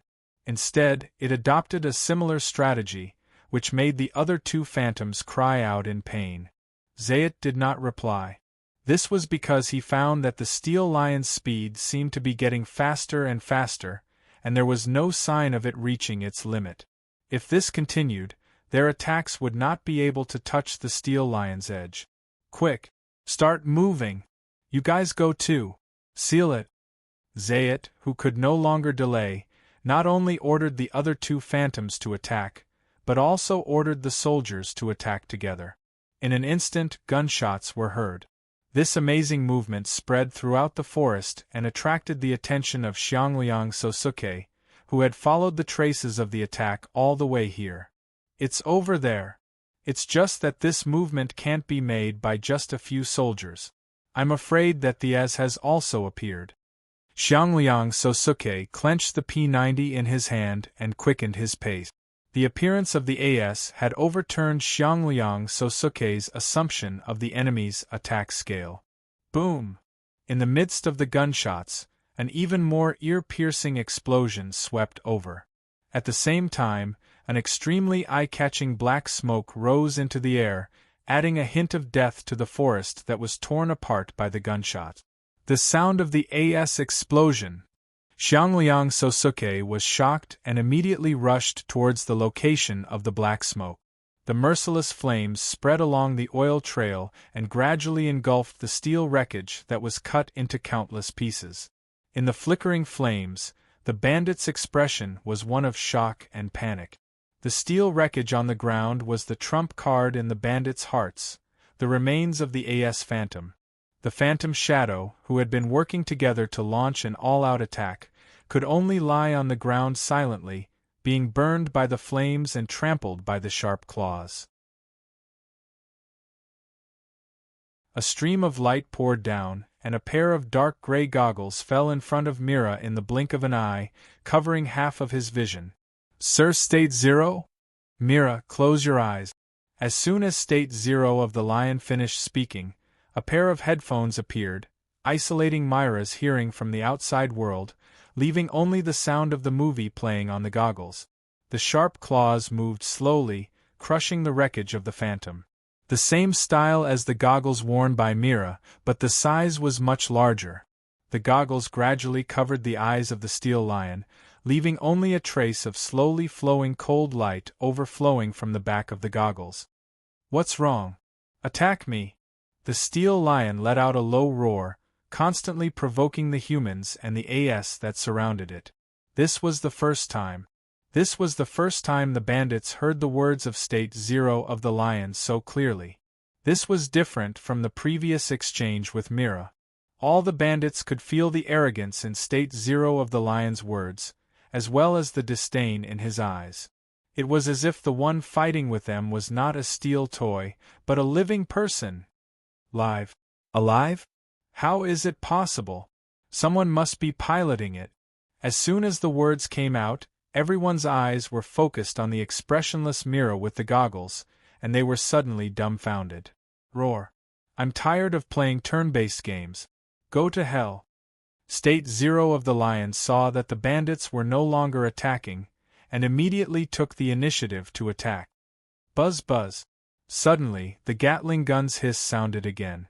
In the dense rain of bullets, State Zero of the Lion nimbly dodged the Gatling gun's attack again. "So much ammunition. Then I'll kill you first." State Zero of the Lion's front claws flashed a cold light, turning into lightning, wantonly wandering around in the rain of bullets from the Gatling gun. Then, with a flash of light, the Steel Lion rushed to the top of the Crimson Phantom. Bang! The invincible laser claws slammed down, and the Crimson Phantom was suddenly sent flying. While rolling, the Crimson Phantom of the Gatling gun became the victim of the laser claws, turning into fragments and scattering on the ground.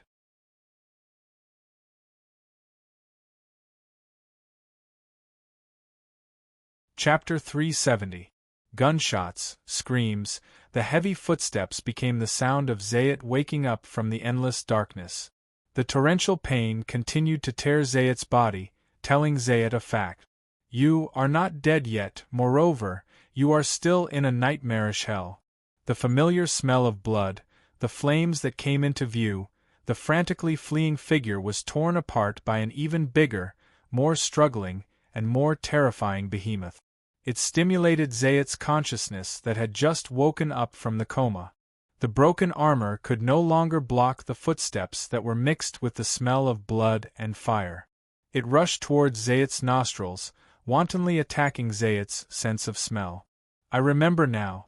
In the moment when his vision, smell, and hearing were attacked by the hell in front of him, Zayat finally recalled the memory before he fainted. It was a cold gaze that even a mercenary with a heart of steel would feel terrified. It was a sharp claw that could tear apart the armor on the phantom with one hit. There were also those two terrifying swords. Zayat remembered. After his phantom's gatling was torn apart by the terrifying steel lion, he and his phantom were in an extremely dangerous situation. On the other side, the bandits and the last phantom naturally wouldn't just watch as Zayat was forced into a corner by the steel lion. They quickly launched support for Zayat, but they did not expect that they would fall into the trap of State Lion Zero. In fact, the laser claws of the steel lion could tear the phantom and the gatling into pieces. It was just that a certain State Lion Zero forcibly withdrew part of its power, allowing Zayat to survive.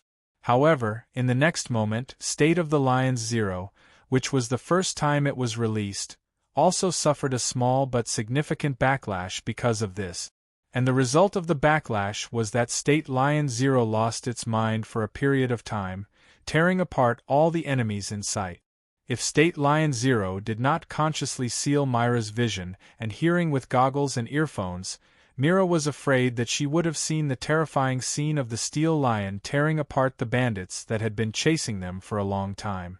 The last phantom mirage had fallen. The moment it fell, the treatment it suffered was much more miserable than the phantom that Zayat was piloting. Its limbs were all torn apart. The head monitor was also bitten to pieces by the terrifyingly sharp teeth. The hard chest equipment was mercilessly sliced apart by the long swords on the back of the steel lion, setting off a burst of red mist. Apart from that, the bandits who were hiding in all directions wantonly toyed with the steel lion that was moving back and forth in the battle zone like a storm. When the screams reached a certain limit, the bullets from the machine gun on the steel lion's tail became the gift that ended them, the pitiful bandits. All annihilated. His memories gradually became clearer and combined with the hellish scene before him, allowing Zayd to fully grasp the situation before him. But, so what? In the hell that was mixed with sand, broken branches, fallen leaves, steel wreckage, and the extremely dazzling red liquid, the steel monster with cold, murderous eyes slowly turned around and looked at Zayat. The moment he met the steel lion's cold gaze, Zayat knew that the reason he was able to survive until now was only because of the steel monster's momentary interest. It left him until the end, and then mercilessly toyed with him to death. This was somewhat similar to the method of the person that Zayat had followed before. However, that person killed whenever he wanted to, and did not have so many tricks up his sleeves. Now, this monster's behavior was like a cat catching a mouse that Zayat had seen before. A cat catching a mouse. Most of the time, it was not for food, but to play and train its capturing skills. Zayat slowly raised his gaze, sitting in the cockpit that had been torn apart and had lost all protection. He struggled to pull out his right hand, opened the storage compartment beside him, and slowly picked up the pistol placed inside. He shook it and aimed at the steel lion that was slowly walking towards him, stepping on blood and fire. "Monster! I'm not a mouse!" Zayat murmured and fired without hesitation.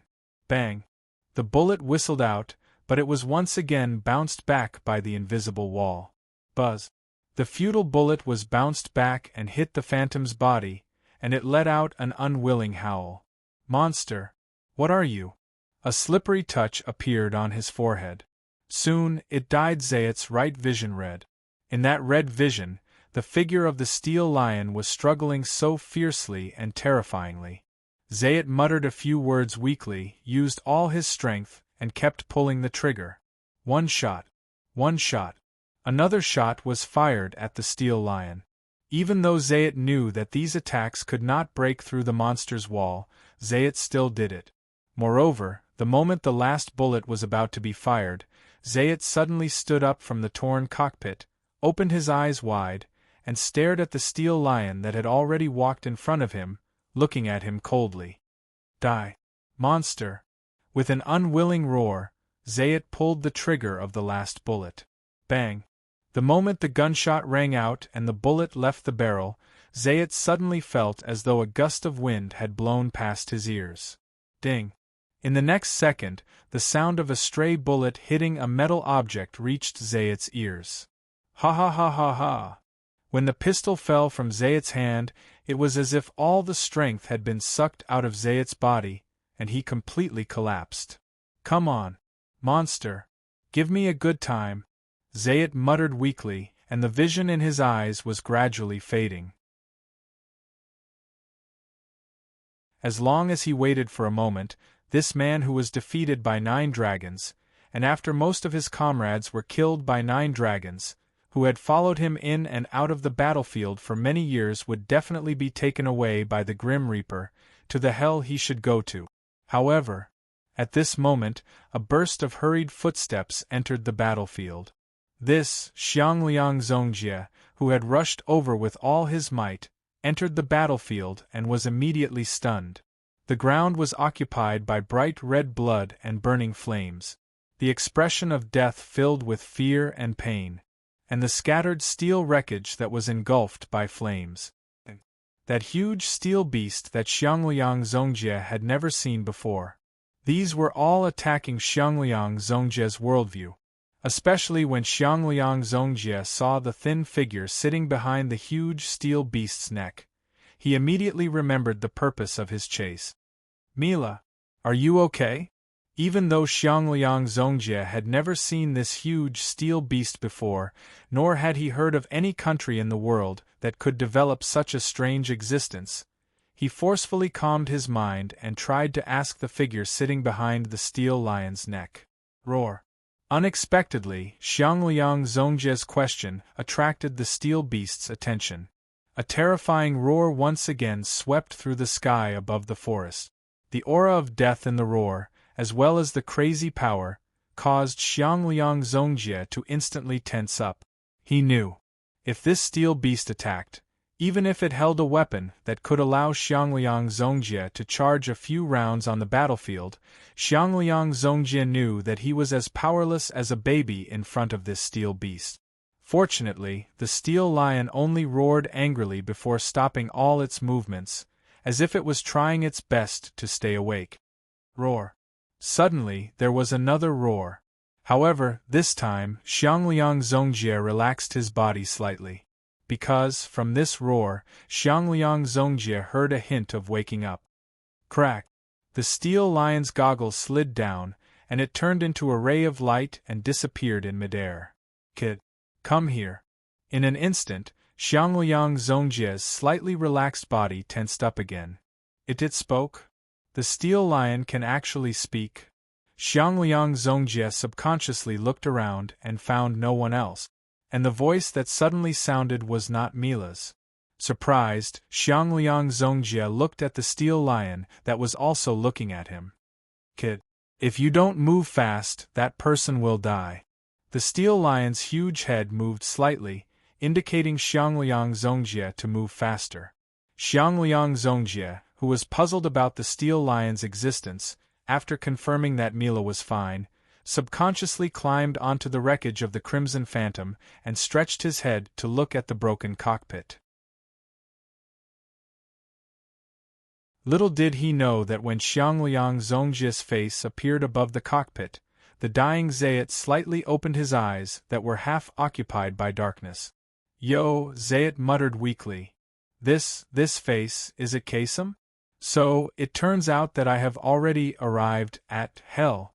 Before Xiangliang Zongjie could finish his words, Zayat's head tilted and he lost consciousness. Kid, hurry up and save him.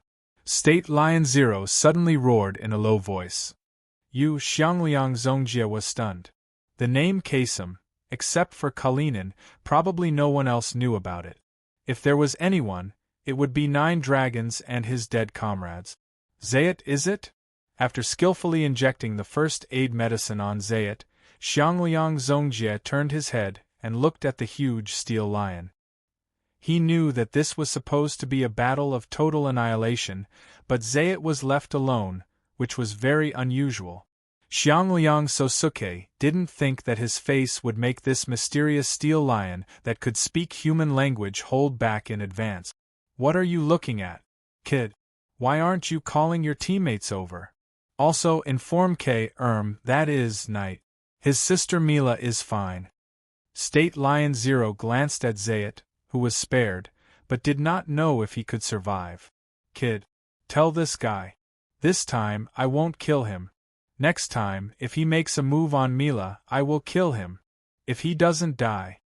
The reason why State Lion Zero held back was not hard to guess. Zayt's previous performance made State of Lion Zero think of his original world, where he fought side by side with his comrades against the apocalypse. This, maybe State Lion Zero was just being soft-hearted. Tisk. Seems like I have to be careful the next time I release my instincts. Xiangliang Sosuke, who didn't know what was going on, opened his mouth and tried to stop the steel lion from leaving. However, he didn't say anything. After all, State Lion Zero's actions blocked all the questions in Xiangliang Zongjia's heart, and he could not get a chance to release them. Fortunately, Xiangliang Zongjia knew who to look for to explain everything in front of him, as well as the steel lion of unknown origin. At this point, Amalgam's attack on Mila was declared a failure due to the interference of the White Cat State Zero. Because of this failure, there was a dispute within the Amalgam. This was an online conference held by many of the Amalgam's leaders. Other than Mr. AU, who controlled most of the Amalgam's cadres through various means, there were 3 other Amalgam leaders who had secretly become March AU.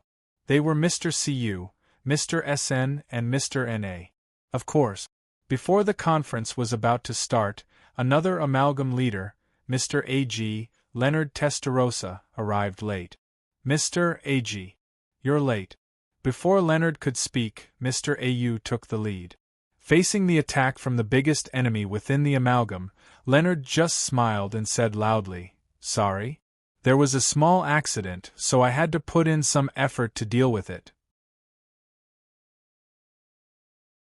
Here, I would like to apologize to everyone."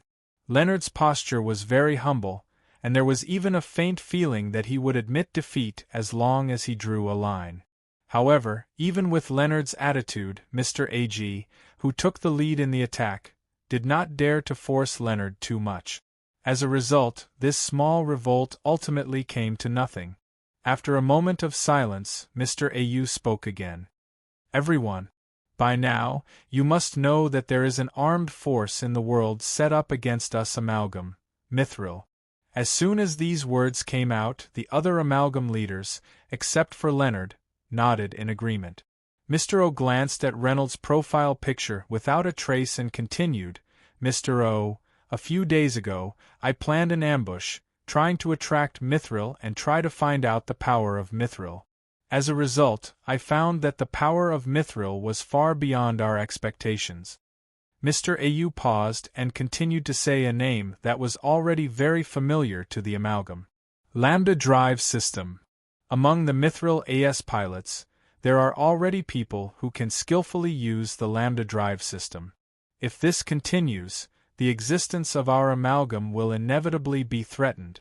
At this point, Mr. O turned his attention to Reynolds, who had been silent all this while.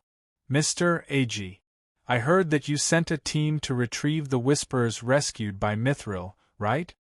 Leonard nodded slightly and said calmly, "Yes, but the operation has failed.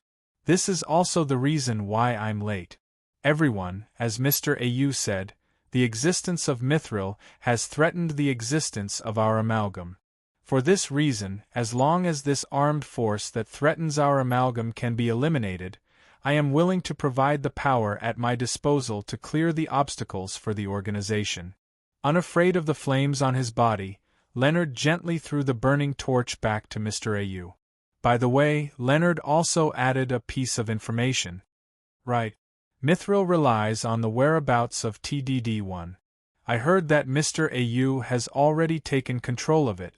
Therefore, I can guarantee that I can provide a suicide squad composed of 50 mini-AS Avengers to add strength to the operation against TDD-1. I don't know what Mr. AU and other sirs think of my arrangement. You're tuning in to the Phoenix Knights YouTube channel. Don't forget to subscribe and join us on this journey to catch the most captivating stories.